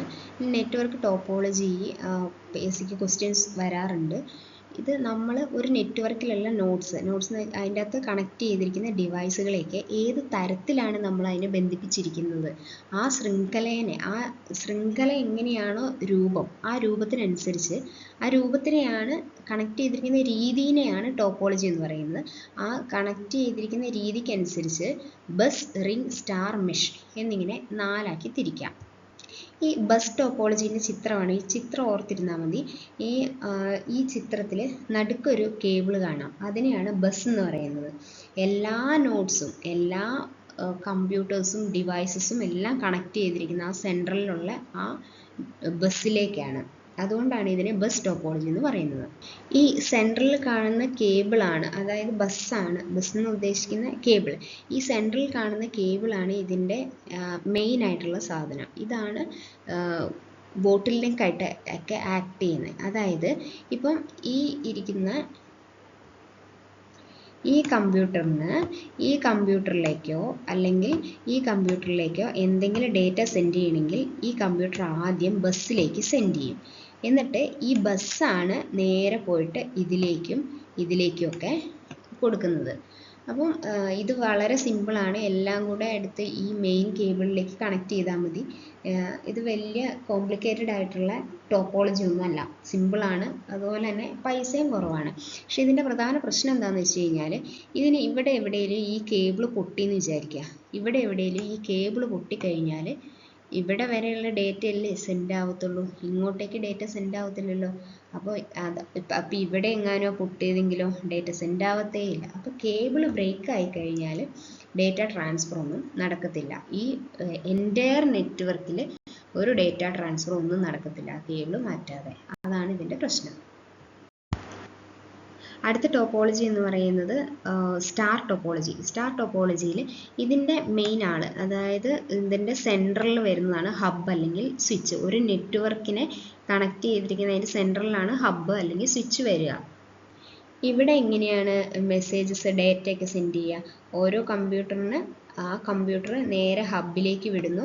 നമ്മൾ നേരത്തെ പഠിച്ച പോലെ ഹബ്ബാണ് എങ്കിൽ എല്ലാത്തിലേക്കും ഡേറ്റ സെൻഡ് ചെയ്ത് കൊടുക്കും. അത് വേണ്ടത് ആരാന്ന് വെച്ച് കഴിഞ്ഞാൽ അതെടുക്കും. പക്ഷേ സ്വിച്ചാണ് ഇതിന് പകരമെങ്കിൽ ഈ കമ്പ്യൂട്ടർ അയച്ച ഡേറ്റ ഏതിലേക്കാണോ വേണ്ടത് അതിലേക്ക് മാത്രം അയച്ചു കൊടുക്കും. അതാണ് സെൻട്രലൈസ്ഡ് മോണിറ്ററിങ്ങും നെറ്റ്വർക്ക് മാനേജ്മെൻറ്റും ഒക്കെ നടുവിൽ തന്നെ ആയതുകൊണ്ട് യൂസ്ഫുൾ ആണ്. പക്ഷേ പ്രശ്നം എന്താണെന്ന് വെച്ച് കഴിഞ്ഞാൽ, ഈ സാധനം പോയി കഴിഞ്ഞാൽ എൻ്റയർ ടോപ്പോളജി ഫെയിലിയർ ആയിപ്പോകും. അതാണ് ഇതിൻ്റെ പ്രോബ്ലം, സ്റ്റാർ ടോപ്പോളജിൻ്റെ പ്രോബ്ലം. അടുത്തത് റിംഗ് ടോപ്പോളജിയാണ്. ഈ റിംഗ് ടോപ്പോളജി എന്ന് പറഞ്ഞു കഴിഞ്ഞാൽ റിങ്ങിൻ്റെ ഷേപ്പിനനുസരിച്ചാണ് കേട്ടോ ഇവിടെ ടോപ്പോളജിക്ക് പേര് വരുന്നത്. ഇനി റിംഗ് ടോപ്പോളജി എന്ന് വെച്ച് കഴിഞ്ഞാൽ റിങ്ങിൻ്റെ ഷേപ്പിലാണ് ഉള്ളത്. അപ്പോൾ ഇവിടുത്തെ പ്രധാന ഇങ്ങനെ നോഡുകളെ, അതായത് അഡ്ജസൻ്റ് കമ്പ്യൂട്ടറുകളെ തമ്മിലാണ് കണക്ട് ചെയ്തിരിക്കുന്നത്. ഇതാണ് ഇതിൻ്റെ പ്രത്യേകത. ഈ കമ്പ്യൂട്ടറുമായിട്ട് മാത്രമാണ് കണക്റ്റ് ആക്കിയിട്ടുള്ളൂ, മറ്റ് കമ്പ്യൂട്ടറുമായിട്ടൊന്നും കണക്റ്റ് ആക്കിയിട്ടില്ല. അപ്പോൾ ഇങ്ങോട്ടേക്കൊരു ഡേറ്റ സെൻഡ് ചെയ്യണമെങ്കിൽ ഇങ്ങോട്ടേക്കൊരു ഡേറ്റ സെൻഡ് ചെയ്യണമെങ്കിൽ എങ്ങനെ ഡേറ്റ സെൻഡ് ചെയ്യാൻ പറ്റും? ഇങ്ങോട്ട് കേബിൾ കണക്ഷൻ ഒന്നും ഇല്ലല്ലോ. അപ്പോൾ എങ്ങനെ സെൻഡ് ചെയ്യാൻ പറ്റും? ഒന്നെങ്കിൽ ഇതുവഴി പോകണം, അല്ലെങ്കിൽ ഇതുവഴി പോകണം. ഇതുവഴി പോകണമെങ്കിൽ ഇവിടെ ഒരു കമ്പ്യൂട്ടർ പാസ് ചെയ്തിട്ട് വേണം പോകാൻ. ഇതിലേ പോകണമെങ്കിൽ ഈ രണ്ട് കമ്പ്യൂട്ടർ പാസ് ചെയ്തിട്ട് വേണം പോകാൻ. അപ്പോൾ അങ്ങനെ തന്നെയാണ് പോകുന്നത്. അങ്ങനെ പാസ് ചെയ്ത് പോകുന്നതിനെയാണ് ടോക്കൺ പാസിംഗ് എന്ന് പറയുക. അപ്പോൾ ഇത് ഡേറ്റ ഒന്നെങ്കിൽ ഇങ്ങോട്ട് സെൻഡ് ചെയ്യും, ഇങ്ങോട്ട് സെൻഡ് ചെയ്തിട്ട് ഇതിന് വേണ്ടതാണെങ്കിൽ അതെടുക്കും, ഇല്ലെങ്കിൽ അത് നേരെ അടുത്തതിന് സെൻഡ് ചെയ്ത് വിടും. ഇതിന് വേണ്ടതാണെങ്കിൽ ഇതെടുക്കും, ഇല്ലെങ്കിൽ ഇതിന് സെൻഡ് ചെയ്യും. അങ്ങനെ പാസ് ചെയ്ത് പോകുന്നതിനെയാണ് ടോക്കൺ പാസിംഗ് എന്ന് പറയുന്നത്. ഇതിന് ഒരു ഗുണമുള്ളത് എന്താണെന്ന് വെച്ച് കഴിഞ്ഞാൽ കുറച്ച് കേബിൾ മാത്രം മതി. തൊട്ടടുത്തുള്ള രണ്ടെണ്ണത്തിനെ കണക്ട് ചെയ്താൽ മതിയല്ലോ, കുറച്ച് കേബിൾ മാത്രം മതി. പക്ഷേ പ്രശ്നം എന്താ, ഈ ഒരെണ്ണത്തിലേക്ക് ഡേറ്റ സെൻഡ് ചെയ്യണമെങ്കിൽ ഇതിലൂടെയൊക്കെ കയറി ഇറങ്ങിയൊക്കെ പോകണം. ഓക്കെ, നമ്മുടെ സാധാ ബസ്സും സൂപ്പർ ഫാസ്റ്റും മിന്നലും ലിമിറ്റഡ് സ്റ്റോപ്പും TT ഒക്കെ പോകുന്ന പോലെയല്ല, മിന്നലാണെങ്കിൽ നേരെ അങ്ങോട്ട് പോകും. പക്ഷേ ലിമിറ്റഡ് സ്റ്റോപ്പൊക്കെ ആണെങ്കിൽ ഇവിടെയും നിർത്തിയിട്ടൊക്കെ പോകുള്ളൂ. ഒരാവശ്യമില്ലാണ്ട് ഇവിടെയൊക്കെ കയറി ഇറങ്ങി പോകും. അതാണ് ഇതിൻ്റെ ലിമിറ്റേഷൻ. പിന്നെ ഒരു പ്രത്യേകത എന്ന് വെച്ച് കഴിഞ്ഞാൽ ഇതിൽ ഡേറ്റ ഇവിടം വരെ എത്താനുള്ളത് കൊണ്ട് ഇവിടുന്ന് ആംപ്ലിഫൈ ചെയ്തിട്ടായിട്ടാണ് പോവുക കേട്ടോ. ആംപ്ലിഫൈ ചെയ്യാൻ ഉപയോഗിക്കുന്ന ഡിവൈസ് എന്താണ്? റിപ്പീറ്റർ വെച്ചിട്ടാണ് സിഗ്നൽ ആംപ്ലിഫൈ ചെയ്യുന്നത്, സിഗ്നലിൻ്റെ ശക്തി കൂട്ടുന്നത്. അടുത്തതാണ് മെഷ് ടോപ്പോളജി. ഇത് മെഷിൻ്റെ ഷേപ്പിലാണ് ഈ ടോപ്പോളജി ഉള്ളത്. അപ്പോൾ ഇതെന്ന് വെച്ച് കഴിഞ്ഞാൽ ഇതിൻ്റെ പ്രത്യേകത എന്താണ്? എല്ലാ നോഡ്സും, അതായത് എല്ലാം അങ്ങോട്ടും ഇങ്ങോട്ടും പരസ്പരം കണക്റ്റഡ് ആണ് എന്നതാണ് ഇതിൻ്റെ പ്രത്യേകതയും ഇതിൻ്റെ ഗുണവും അഡ്വാൻറ്റേജും ഇത് തന്നെയാണ്. എല്ലാമായിട്ട് കണക്ട് ചെയ്തിട്ടുണ്ട്. അപ്പം ഏതെങ്കിലും ഒരു കേബിളിന് എന്തെങ്കിലും പ്രശ്നം പറ്റിക്കഴിഞ്ഞാൽ ആ ഒരു കമ്പ്യൂട്ടറിലേക്ക് മാത്രമാണ് ഡേറ്റ സെൻഡ് ചെയ്യാനോ റിസീവ് ചെയ്യാനോ ഉള്ള ബുദ്ധിമുട്ടുണ്ടാവുള്ളൂ. ബാക്കി എല്ലാ കേബിളും ബാക്കി എല്ലാ കമ്പ്യൂട്ടറിനും അത് ബാധിക്കത്തില്ല. ഇത് പക്ഷേ ഒരു കാര്യം, ഇത് എക്സ്പെൻസീവ് ആണ്. കുറേ കേബിളും കുറേ അഡാപ്റ്റേഴ്സ് ഒക്കെ യൂസ് ചെയ്യുന്നതുകൊണ്ട് എക്സ്പെൻസീവ് ആണ്.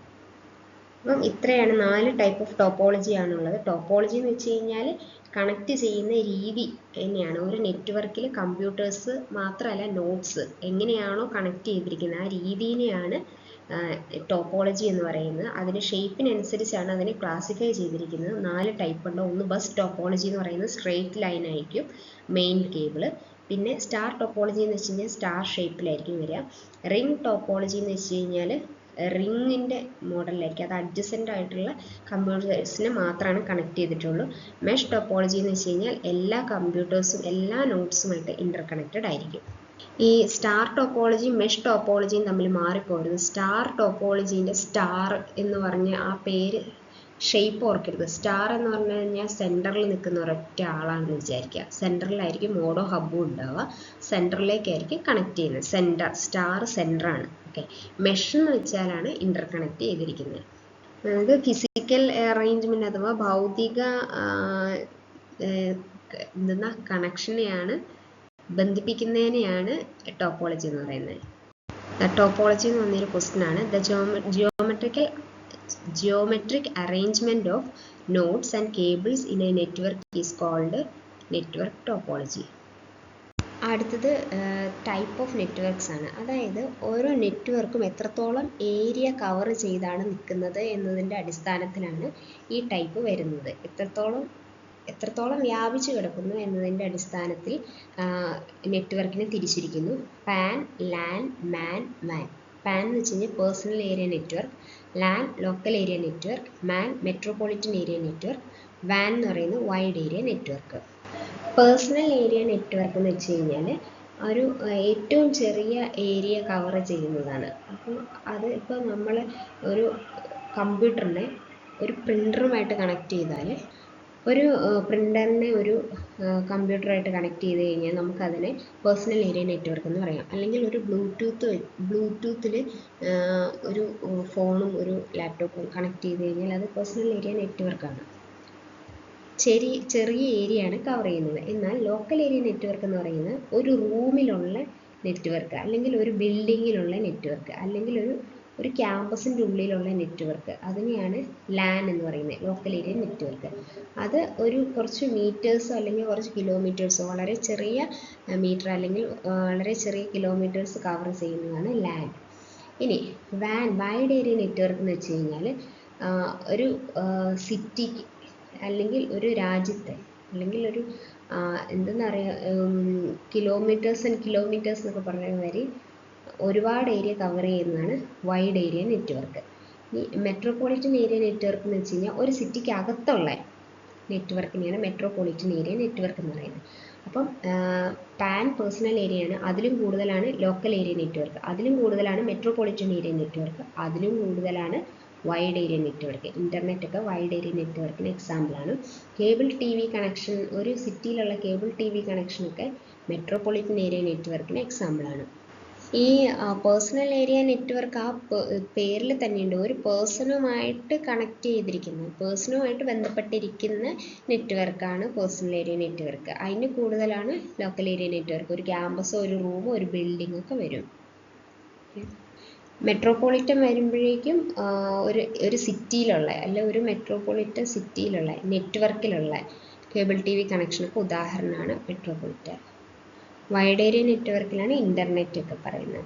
അപ്പോൾ ലോകത്തിലെ ഏറ്റവും വലിയ വൈഡ് ഏരിയ നെറ്റ്വർക്കിന് എക്സാമ്പിളാണ് വാനാണ്.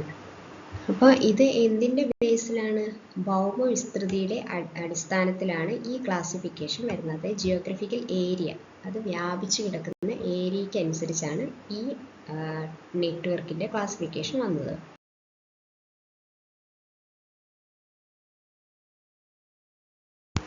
അപ്പോൾ ജിയോഗ്രഫിക്കൽ ഏരിയൻ്റെ അടിസ്ഥാനത്തിലുള്ള നെറ്റ്വർക്കിൻ്റെ ക്ലാസിഫിക്കേഷനാണ് നമ്മൾ നേരത്തെ പറഞ്ഞത്. ഇത് ലോജിക്കൽ ക്ലാസിഫിക്കേഷൻ ഓഫ് നെറ്റ്വർക്ക്, ശൃംഖലയുടെ യുക്തിയാധിഷ്ഠിത തരംതിരിവാണ്. അതായത് ഒരു നെറ്റ്വർക്കിൻ്റെ അകത്ത്, ഒരൊറ്റ നെറ്റ്വർക്കിൻ്റെ അകത്ത് അതിൻ്റെ അകത്തുള്ള കമ്പ്യൂട്ടർ, ഓരോ കമ്പ്യൂട്ടറിനും എന്ത് ചുമതലയാണ് ഉള്ളത്, അതിൻ്റെ ഡ്യൂട്ടി എന്താണ്, അതിൻ്റെ റോൾ എന്താണ് ഒരു കമ്പ്യൂട്ടറിൻ്റെ എന്നതിൻ്റെ അടിസ്ഥാനത്തിൽ തരംതിരിച്ചിരിക്കുന്നതാണ്. അങ്ങനെ രണ്ടായിട്ട് തരംതിരിച്ചിരിക്കുന്നു. ഒന്ന് പീർ ടു പീർ, രണ്ട് ക്ലയൻറ്റ് സെർവർ. അതായത് ഒരു നെറ്റ്വർക്കിൻ്റെ അകത്ത് കുറേ കമ്പ്യൂട്ടറുണ്ട്. ആ കമ്പ്യൂട്ടറുകളെല്ലാം ഒരേപോലെയാണ് എങ്കിൽ, ഒരേപോലെ എന്ന് വെച്ച് കഴിഞ്ഞാൽ അതിൻ്റെ റോള് ഒരേപോലത്തെ റോളാണ്, ഒന്നിനെ കൺട്രോൾ ചെയ്യുന്നില്ല, എല്ലാവരും ഒരേപോലെ തന്നെയാണ് എങ്കിൽ അതിനെ പീർ ടു പീർ എന്നാണ് പറയുക. ആ നെറ്റ്വർക്കിനെ പീർ ടു പീർ എന്നാണ് പറയുക. എന്നാൽ ചില ഇതിൽ കൺട്രോൾ ചെയ്യാൻ ഒരു മെയിൻ കമ്പ്യൂട്ടർ അല്ലെങ്കിൽ ഒരു മാസ്റ്റർ കമ്പ്യൂട്ടർ ഉണ്ടാവും. ആ മാസ്റ്റർ കമ്പ്യൂട്ടറാണ് ബാക്കിയുള്ള ക്ലയൻറ്റ് കമ്പ്യൂട്ടേഴ്സിനെ എല്ലാത്തിനെയും കൺട്രോൾ ചെയ്യുക. അപ്പോൾ അങ്ങനെയുള്ള നെറ്റ്വർക്കിനെയാണ് ഒരു സെർവർ വെക്കുക, അല്ലെങ്കിൽ ഒരു മെയിൻ കമ്പ്യൂട്ടർ, ഒരു മാസ്റ്റർ കമ്പ്യൂട്ടർ ബാക്കിയുള്ള കമ്പ്യൂട്ടേഴ്സിനെയൊക്കെ കൺട്രോൾ ചെയ്യുന്നു. അവരുടെ റോള് എനിക്ക് ഇന്നതാണ് റോള്, അല്ലെങ്കിൽ പ്രിൻ്റ് എടുക്കാനാണ് ആ നെറ്റ്വർക്കിൽ എന്തെങ്കിലും ഒരു ഐറ്റം പ്രിൻ്റ് എടുക്കാനാണ് വരുന്നത് എങ്കിൽ നേരെ മാസ്റ്റർ കമ്പ്യൂട്ടറിലേക്ക് പോയി മാസ്റ്റർ കമ്പ്യൂട്ടർ പറയുന്നു കമ്പ്യൂട്ടർ 2ലേക്ക് പോട്ടെ, 2 പോയി പ്രിൻ്റ് എടുക്കും, അല്ലെങ്കിൽ അടുത്തതിലേക്ക് പോട്ടെ, അത് ഇന്നത് ചെയ്യും. അപ്പോൾ അത് തീരുമാനിക്കുന്നത് ആരാണ്? ഈ മാസ്റ്റർ കമ്പ്യൂട്ടറാണ് അല്ലെങ്കിൽ സെർവർ കമ്പ്യൂട്ടറാണ്. അപ്പോൾ അതാണ് ക്ലയൻറ്റ് സെർവർ നെറ്റ്വർക്ക്. ആ നെറ്റ്വർക്കിൻ്റെ അകത്തുള്ളത് മാത്രം.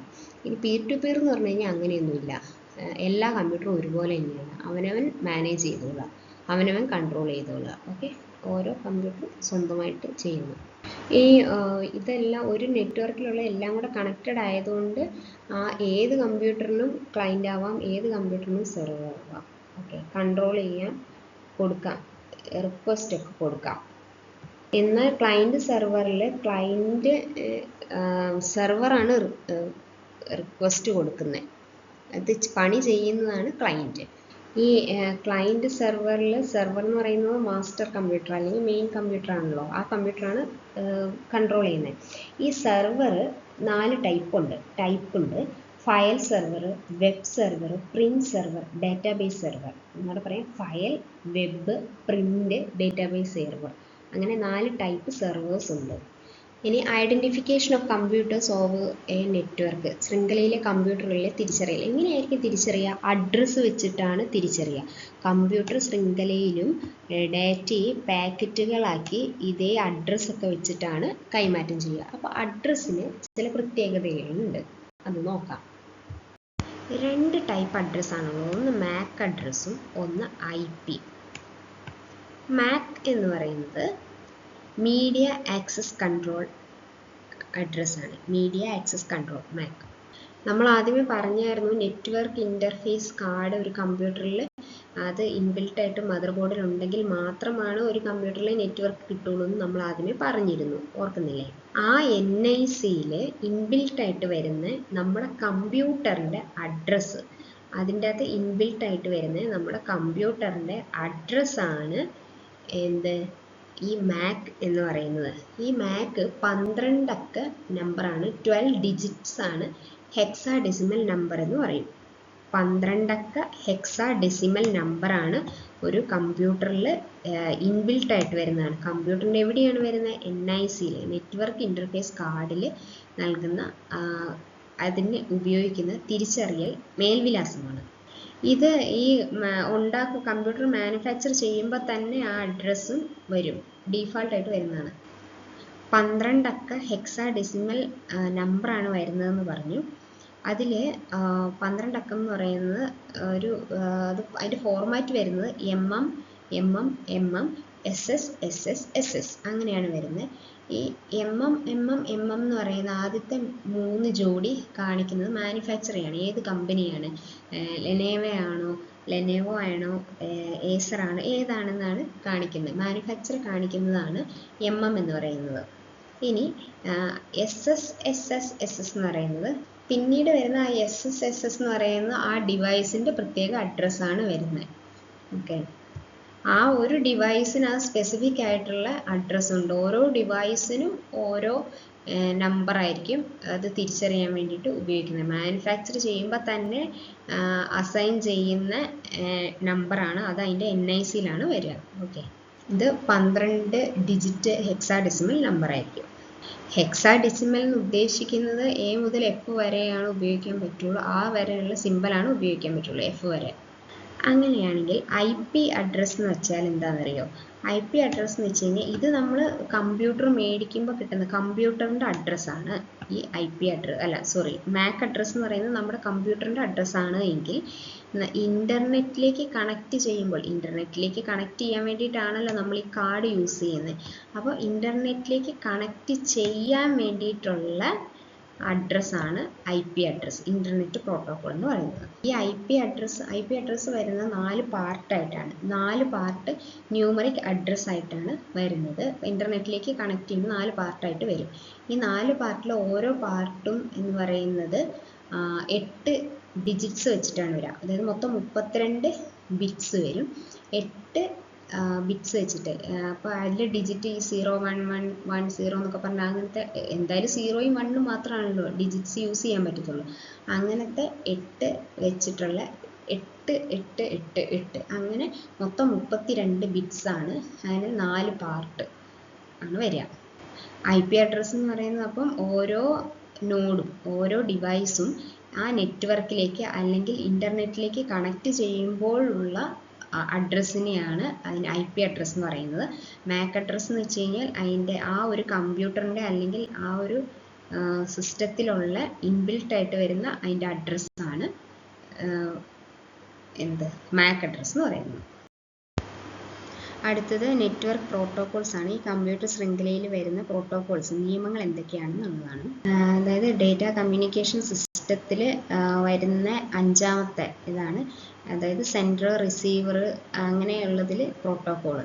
Sender, receiver, medium protocol. അതിൽ ആ പ്രോട്ടോകോളിനെ പറ്റിയാണ് പറയുന്നത്. അതായത് പ്രോട്ടോകോൾ എന്ന് വെച്ച് കഴിഞ്ഞാൽ ശൃംഖലയിലെ ഒരു നെറ്റ്വർക്കിലെ ഉപകരണങ്ങൾ ഏതുമായിക്കോട്ടെ, കമ്പ്യൂട്ടറോ പ്രിൻ്ററോ ഏതെങ്കിലും ഉപകരണങ്ങൾ അങ്ങോട്ടും ഇങ്ങോട്ടും ഡേറ്റ കൈമാറുമ്പോഴും സ്വീകരിക്കേണ്ട റൂൾസ് എന്തൊക്കെയാണെന്ന് പറയുന്നതാണ് ഈ പ്രോട്ടോകോൾ എന്ന് പറയുന്നത്. ഈ പ്രോട്ടോകോൾ എന്ന് പറയുന്ന അതിന് ഉദാഹരണമാണ് TCP, transmission control protocol, IP, internet protocol, transmission control പ്രോട്ടോകോളും ഇൻ്റർനെറ്റ് പ്രോട്ടോകോളും, പിന്നെ file transfer FTP, file transfer protocol, പിന്നെ HTTP, hypertext transfer protocol, DNS, domain names system. ബാക്കി എല്ലാത്തിൻ്റെയും അറ്റത്ത് P ഉള്ളതുകൊണ്ട് നമുക്ക് പ്രോട്ടോകോൾ ആണ് എന്ന് വിചാരിക്കാം. പക്ഷേ DNS, ഡൊമൈൻ നെയിം സിസ്റ്റം എന്ന് പറയുന്നതും പ്രോട്ടോകോൾ തന്നെയാണ്. ഓരോ പ്രോട്ടോക്കോളും ഓരോ സമയത്താണ് ഉപയോഗിക്കുന്നത്. അത് നമ്മൾ ഇൻ്റർനെറ്റിൽ നിന്ന് ഇപ്പോൾ ഫയൽസ് എന്തെങ്കിലും ഡൗൺലോഡ് ചെയ്യുകയോ അപ്ലോഡ് ചെയ്യുകയൊക്കെ ചെയ്യുമ്പോൾ വരുന്നതാണ് ഫയൽ ട്രാൻസ്ഫർ പ്രോട്ടോക്കോൾ. അതുപോലെ തന്നെ കമ്മ്യൂണിക്കേഷന് വേണ്ടിയിട്ട് ഉപയോഗിക്കുന്ന പ്രോട്ടോക്കോളാണ് TCP/IP, transmission control protocol, internet പ്രോട്ടോക്കോളൊക്കെ കമ്മ്യൂണിക്കേഷനുമായി ബന്ധപ്പെട്ട പ്രോട്ടോക്കോളാണ്. ഈ കമ്മ്യൂണിക്കേഷൻ ഉപയോഗിക്കുന്നതാണ് TCP/IP പ്രോട്ടോക്കോൾ എന്ന് പറഞ്ഞു. ഈ രണ്ട് കമ്പോണൻസ് ആണുള്ളത്, ഒന്ന് TCP ഒന്ന് IP. ഈ നമുക്ക് എന്തെങ്കിലും സെൻഡ് ചെയ്യണമെങ്കിൽ അതിൻ്റെ പ്രോസസ്സ് എങ്ങനെയാണെന്ന് വെച്ചാൽ, നമുക്ക് എന്തെങ്കിലും സെൻഡ് ചെയ്യണമെങ്കിൽ ഈ TCP എന്ത് ചെയ്യും, ആ ഡേറ്റേനെ ചെറിയ ചെറിയ പാക്കറ്റുകളാക്കി മാറ്റും, ചെറിയ ചെറിയ കമ്പോണൻസ് ആക്കി മാറ്റും. എന്നിട്ട് അത് റൂട്ടറിലൂടെ സെൻഡ് ചെയ്യും. എന്നിട്ട് ആ റൂട്ടർ എന്ത് ചെയ്യും, ഓരോ പാക്കറ്റും എങ്ങോട്ടാണ് വേണ്ടതെന്ന് വെച്ച് കഴിഞ്ഞാൽ ഈ IP വഴി അത് സെൻഡ് ചെയ്യും. അപ്പം ഈ ചെറിയ ചെറിയ പാക്കറ്റുകളാക്കി തിരിച്ചല്ലോ, ഈ പാക്കറ്റുകളെ പല പല റൂട്ടറിലൂടെയാണ് കടന്നു പോകുന്നത്. അങ്ങനെ ഡെസ്റ്റിനേഷനിലേക്ക് എത്തിക്കണം. അപ്പം ഇത് ട്രാവൽ ചെയ്യുമല്ലോ, ഈ ചെറിയ ചെറിയ പാക്കറ്റ് ഓരോ റൂട്ടറിൽ കൂടെയും. ചിലത് ഏതൊക്കെ റൂട്ടറിലൂടെയാണ് ഏതൊക്കെ പാക്കറ്റ്സുകളാണ് പോവേണ്ടത് എന്ന് ഈ കമ്മ്യൂണിക്കേഷൻ ഡേറ്റയിൽ സെപ്പറേറ്റ് ആയിട്ട്, ഇതിപ്പോൾ നമ്മൾ കമ്മ്യൂണിക്കേഷൻ ഡേറ്റയാണല്ലോ വിടുന്നത്, ആ കമ്മ്യൂണിക്കേഷൻ ഡേറ്റനെ പാക്കറ്റാക്കി ആ പാക്കറ്റിനെ റൂട്ടറിലേക്ക് വിട്ടു. അപ്പോൾ ആ ഏതൊക്കെ റൂട്ടറിലൂടെ കടന്നു പോകണം, ഏതൊക്കെ റൂട്ടറിലൂടെ പോകരുത് എന്നൊക്കെ തീരുമാനിക്കുന്ന ഇതാണ് IP പ്രോട്ടോക്കോൾ എന്ന് പറയുന്നത്. അതിനനുസരിച്ചാണ് ഇത് ട്രാവൽ ചെയ്യുള്ളൂ ഈ റൂട്ടറിൽ. അങ്ങനെ അത് ഡെസ്റ്റിനേഷനിൽ എത്തുന്നു. അങ്ങനെ അത് ട്രാവൽ ചെയ്തതിനെ ഇത് TCP പ്രോട്ടോക്കോൾ റീഅസംബിൾ ചെയ്യുന്നു. ഈ പാക്കറ്റ്സ് ചെറിയ ചെറിയ പാക്കറ്റാക്കി മാറ്റിയതിനെ എല്ലാത്തിനെയും കൂടെ റീഅസംബിൾ ചെയ്യുന്നു. ഇങ്ങനെ ഈ ഡെസ്റ്റിനേഷനിൽ എത്തിയ പാക്കറ്റുകളെ എല്ലാത്തിനെയും കൂടെ തിരിച്ച് ഒറ്റ ഡേറ്റയാക്കുക എന്നുള്ള പണിയാണ് IPൻ്റെ പരിപാടി. IP ആണ് ഇത് എത്തിച്ചിട്ട് വീണ്ടും TCP തന്നെ അതിനെ ജോയിൻ ചെയ്യുന്നു. അപ്പോൾ TCP/IP, TCP ഡെലിവർ ചെയ്യുന്നത് IP ആണ്. IP റൂൾസ് വെച്ചിട്ട് ട്രാവൽ ചെയ്യിപ്പിക്കുന്നത്, ഏതൊക്കെ റൂട്ടറിൽ കൂടെ പോകണമെന്ന് പറയുന്നത് അത് IP ആണ്. പക്ഷേ TCP പാക്കറ്റാക്കി തിരിക്കുക, പാക്കറ്റിനെ എല്ലാത്തിനെയും കൂടെ കമ്പൈൻ ചെയ്യുക, അതാണ് TCPൻ്റെ പണി. അപ്പോൾ അത്രയാണ് TCP/IP പറ്റി പറയാനുള്ളത്. ഇനി HTTP പറ്റി പറയുകയാണെങ്കിൽ HTTP ഫുൾ എന്താണ്? ഹൈപ്പർ ടെക്സ്റ്റ് ട്രാൻസ്ഫർ പ്രോട്ടോകോൾ എന്നതാണ്. Hyper text transfer protocol.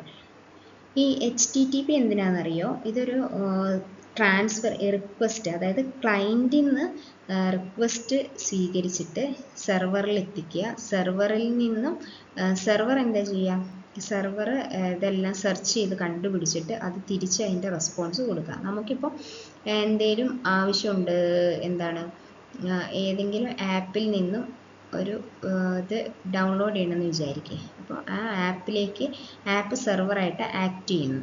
എന്നിട്ട് പോയി സെർച്ച് ചെയ്ത് എല്ലാം കണ്ടുപിടിച്ചിട്ട് അവർ ചോദിച്ച സാധനം എന്താണോ കണ്ടുപിടിച്ചത്, നമ്മൾ മാത്രമല്ല ചോദിക്കുന്നത്, ഒരുപാട് പേര് അറ്റ് എ ടൈം ഇവരോട് ചോദിക്കുന്നുണ്ടാവും. അപ്പോൾ അതെല്ലാം പോയി കണ്ടുപിടിച്ചിട്ട് ഇവർക്ക് തിരിച്ച് അത് കാണിച്ചു കൊടുക്കുന്നതാണ്. ഇപ്പം നമ്മളൊരു ഫോട്ടോ ചോദിച്ചിട്ടുണ്ടെങ്കിൽ ആ ഫോട്ടോ പോയി തപ്പി കണ്ടുപിടിച്ചിട്ട് അത് തിരിച്ച് നമുക്ക് അത് ഫോട്ടോ കാണിച്ചു തരുന്ന പരിപാടിയാണ് ഈ സെർവറിൻ്റെ എന്ന് പറയുന്നത്. അതിന് യൂസ് ചെയ്യുന്ന പ്രോട്ടോകോളാണ് HTTP എന്ന് പറയുന്നത്.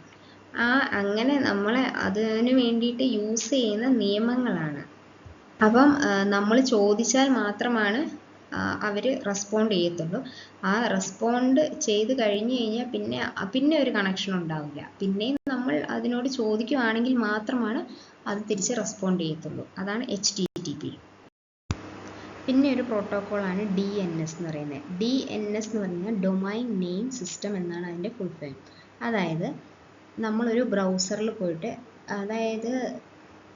അതായത് ഒരു നെറ്റ്വർക്കിൽ ഇപ്പോൾ ഫേസ്ബുക്ക് ഉണ്ട്, വാട്സാപ്പ് ഉണ്ട്, പിന്നെ ഫ്ലിപ്കാർട്ട് ഉണ്ട്, ആമസോൺ ഉണ്ട്, അങ്ങനെ ഒരുപാട് സാധനങ്ങളുണ്ടല്ലോ. എല്ലാത്തിനെയും സെപ്പറേറ്റ് ചെയ്യുന്നത് എന്താണ്? IP അഡ്രസ്സ് വെച്ചിട്ടാണ്. അതിൻ്റെ അഡ്രസ്സാണ് IP അഡ്രസ്സ് എന്ന് പറയുന്നത്. അപ്പോൾ IP അഡ്രസ്സ് വെച്ച് സെപ്പറേറ്റ് ചെയ്തിരിക്കുന്ന സാധനമാണ്. അപ്പോൾ IP അഡ്രസ്സ് എന്ന് പറയുന്നത് ഇപ്പോൾ 120 ഡോട്ട് അങ്ങനെ പറഞ്ഞ ഡിജിറ്റ്സ് ആക്കിയിട്ടാണല്ലോ IP അഡ്രസ്സ് എടുക്കുന്നത്. അപ്പോൾ നമുക്ക് ഇപ്പോൾ ഫേസ്ബുക്ക് എടുക്കണമെന്നുണ്ടെങ്കിൽ ഫേസ്ബുക്കിൻ്റെ ആപ്പില്ലാതെ, അതായത് നമ്മൾ ക്രോമിൽ പോയിട്ട് ഒരു ബ്രൗസറിൽ പോയിട്ട് www.facebook.com എന്ന് അടിച്ചു കൊടുക്കുകയാണ്. അപ്പം അങ്ങനെ അടിച്ചു കൊടുക്കുക. ഈ www എന്ന് പറയുന്നത് അതിൻ്റെ URL ആണ് നമ്മൾ അടിച്ചു കൊടുക്കുന്നത്. നമുക്ക് ആക്ച്വലി അതിൻ്റെ IP അഡ്രസ്സ് അതിൻ്റെ അഡ്രസ്സ് കിട്ടിയാലാണ്, അഡ്രസ്സ് അറിയില്ല നമുക്ക് ആ URL മാത്രമാണ് അറിയത്തുള്ളൂ. അപ്പോൾ നമ്മൾ ആ URL അടിച്ചു കൊടുക്കുകയാണ്. എവിടെ പോയിട്ട്? ബ്രൗസറിൽ പോയിട്ട് ഗൂഗിൾ ക്രോമിൽ പോയിട്ട് അടിച്ചു കൊടുക്കുകയാണ്. അപ്പോൾ അങ്ങനെ അടിച്ചു കൊടുക്കുമ്പോൾ ഇതിൻ്റെ ഇതിൻ്റെ അഡ്രസ്സ് ഇതാണ് 120 പോയിൻ്റ് ഇന്നത് എന്നൊക്കെ പറഞ്ഞുള്ള ആ IP അഡ്രസ്സ് തപ്പിക്കൊണ്ട് വരലാണ് ഈ പറഞ്ഞ ഡൊമൈൻ നെയിം സിസ്റ്റം എന്ന് പറഞ്ഞ DNSൻ്റെ പരിപാടി. ആ IP അഡ്രസ്സ് തപ്പിക്കൊണ്ട് വന്നിട്ട് അവരെ കണക്ട് ചെയ്ത് തരാം. അതുമായിട്ട് ബന്ധപ്പെട്ട റൂൾസാണ് ഈ ഡൊമൈൻ നെയിം സിസ്റ്റം ചെയ്യുന്നത്. മനസ്സിലായെന്ന് വിശ്വസിക്കുന്നു. ഈ URL അഥവാ ഡൊമൈൻ നെയിം എന്നാണ് ഇതിന് പറയുക. അതുകൊണ്ടാണ് ഡൊമൈൻ നെയിം സിസ്റ്റം എന്ന് പറയുന്നത്. ഇത് എന്തിനാണ് ഉപയോഗിക്കുന്നത്? അതായത് IP അഡ്രസ്സ് തപ്പിക്കൊണ്ട് വന്നിട്ട് നമ്മൾ URL കൊടുത്ത് റിക്വസ്റ്റ് ചെയ്ത സാധനത്തിന് ആൻസർ കിട്ടണം. അതിന് IP അഡ്രസ്സ് ഉപയോഗിച്ച് അതിൻ്റെ ആൻസർ തരണം. അപ്പം അതിന് യൂസ് ചെയ്യുന്ന റൂൾസിനെയാണ് ഡൊമൈൻ നെയിം സിസ്റ്റം എന്ന് പറയുന്നത്. അത് റൂളാണ്, പ്രത്യേകം ഓർക്കുക. പ്രോട്ടോക്കോൾ തന്നെയാണ്. ഈ www. എന്ന് പറഞ്ഞാൽ അത് എഴുതുന്നതാണ് ഡൊമൈൻ നെയിം അഥവാ URL എന്ന് പറയുന്നത്. URL എന്ന് പറയുന്നത് യൂണിഫോം റിസോഴ്സ് ലൊക്കേറ്റർ എന്നാണ് കേട്ടോ അതിൻ്റെ പേര്. ഈ ഡൊമൈൻ നെയിം അല്ലെങ്കിൽ യൂണിഫോം റിസോഴ്സ് ലൊക്കേറ്റർ അത് URL എന്നൊക്കെ പറയുന്നത് വെബ് അഡ്രസ് ആണ് കേട്ടോ.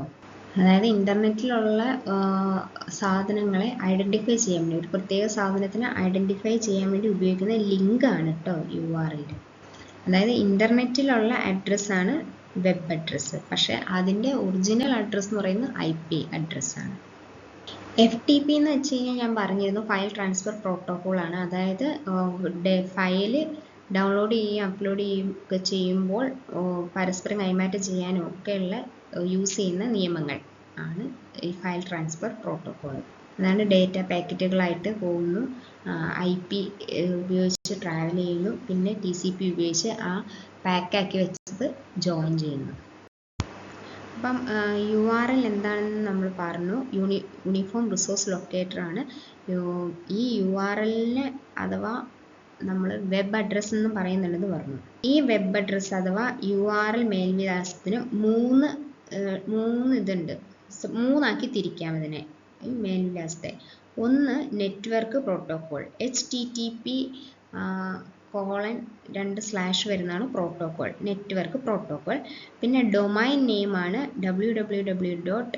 ഇത് വരുന്നതാണ് government.in, അതാണ് ഡൊമൈൻ നെയിം.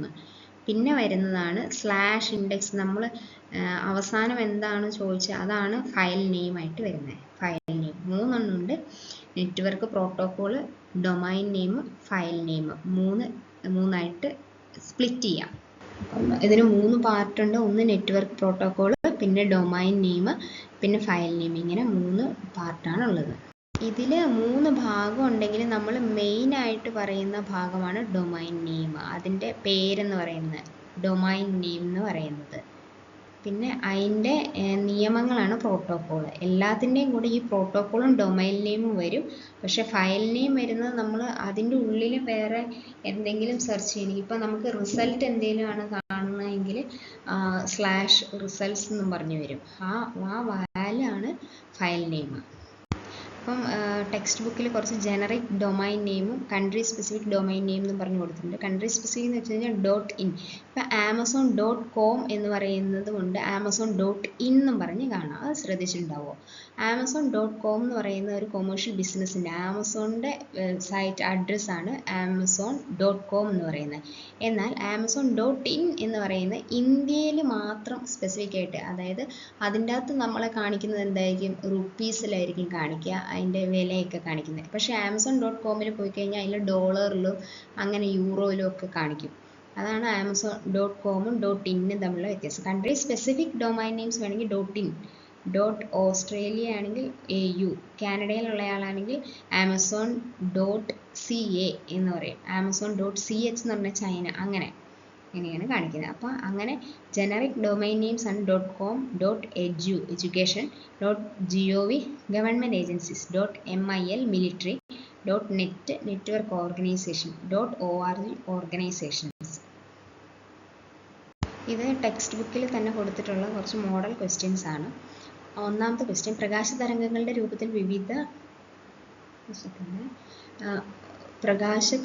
രൂപത്തിൽ വിവരങ്ങൾ വഹിച്ചുകൊണ്ട് പോകുന്ന സംപ്രേഷണ മാധ്യമം ഏതാണ്? ഒപ്റ്റിക്കൽ ഫൈബറാണ്. വ്യത്യസ്ത പെരുമാറ്റച്ചട്ടങ്ങളുള്ള വ്യത്യസ്ത ശൃംഖലകളെ പരസ്പരം ബന്ധിപ്പിക്കുന്ന ഉപകരണം ഏതാണ്? വ്യത്യസ്ത പെരുമാറ്റച്ചട്ടമാണ്, വ്യത്യസ്ത ശൃംഖലയാണ്. ഏതാണ്? ഗേറ്റ്വേ ആണ്. അടുത്തത്, ഡാഷ് ക്രമീകരണത്തിൽ ഒരു കമ്പ്യൂട്ടറിൻ്റെ തകരാർ മൊത്തം ശൃംഖലയുടെയും പ്രവർത്തനത്തെയും ബാധിക്കുന്നത് ഏതാണ്? ബസ്സാണ്. അടുത്ത, വിവിധ ഉപകരണങ്ങളിൽ നിന്നുള്ള അംഗങ്ങളെ ഒരൊറ്റ വിനിമയ മാധ്യമത്തിലൂടെ ഒരേ സമയത്തിലേക്ക് കടത്തിവിടാൻ ഡാഷ് ഉപകരണം ഉപയോഗിക്കുന്നു. ഏതാണ്? മൾട്ടിപ്ലക്സറാണ്. അടുത്ത്, ബ്ലൂടൂത്ത് ഉപയോഗിക്കുന്നത് ഹ്രസ്വദൂര വിനിമയത്തിന് വേണ്ടിയിട്ടാണ്. അടുത്തത്, മൊബൈൽ ഒരു ഡൊമൈൻ നാമം ബന്ധിപ്പിച്ചിരിക്കുന്നത് URL ആണ്. IP അഡ്രസ്സ് എന്ന് പറയുന്നത് HTTP തുടങ്ങുന്നതാണ്. URL എന്ന് പറയുന്നതാണ്, ഡൊമൈൻ നാമം ബന്ധിപ്പിച്ചിരിക്കുന്നതെന്നാണ്. അത് IP അഡ്രസ്സുമായിട്ടാണ് ബന്ധിപ്പിച്ചിരിക്കുന്നത്. HTTP എന്ന് പറയുന്ന IP അഡ്രസ്സുമായിട്ടാണ് ഈ ഡൊമൈൻ നാമം ബന്ധിപ്പിച്ചിരിക്കുന്നത്. ഏകദേശം 1.5 മണിക്കൂറോളം ഉണ്ടായിരുന്നു ഈ വീഡിയോ എന്ന് പറയുന്നത്. വീഡിയോ ഉപകാരപ്പെട്ടാൽ സബ്സ്ക്രൈബ് ചെയ്യുക. Thank you.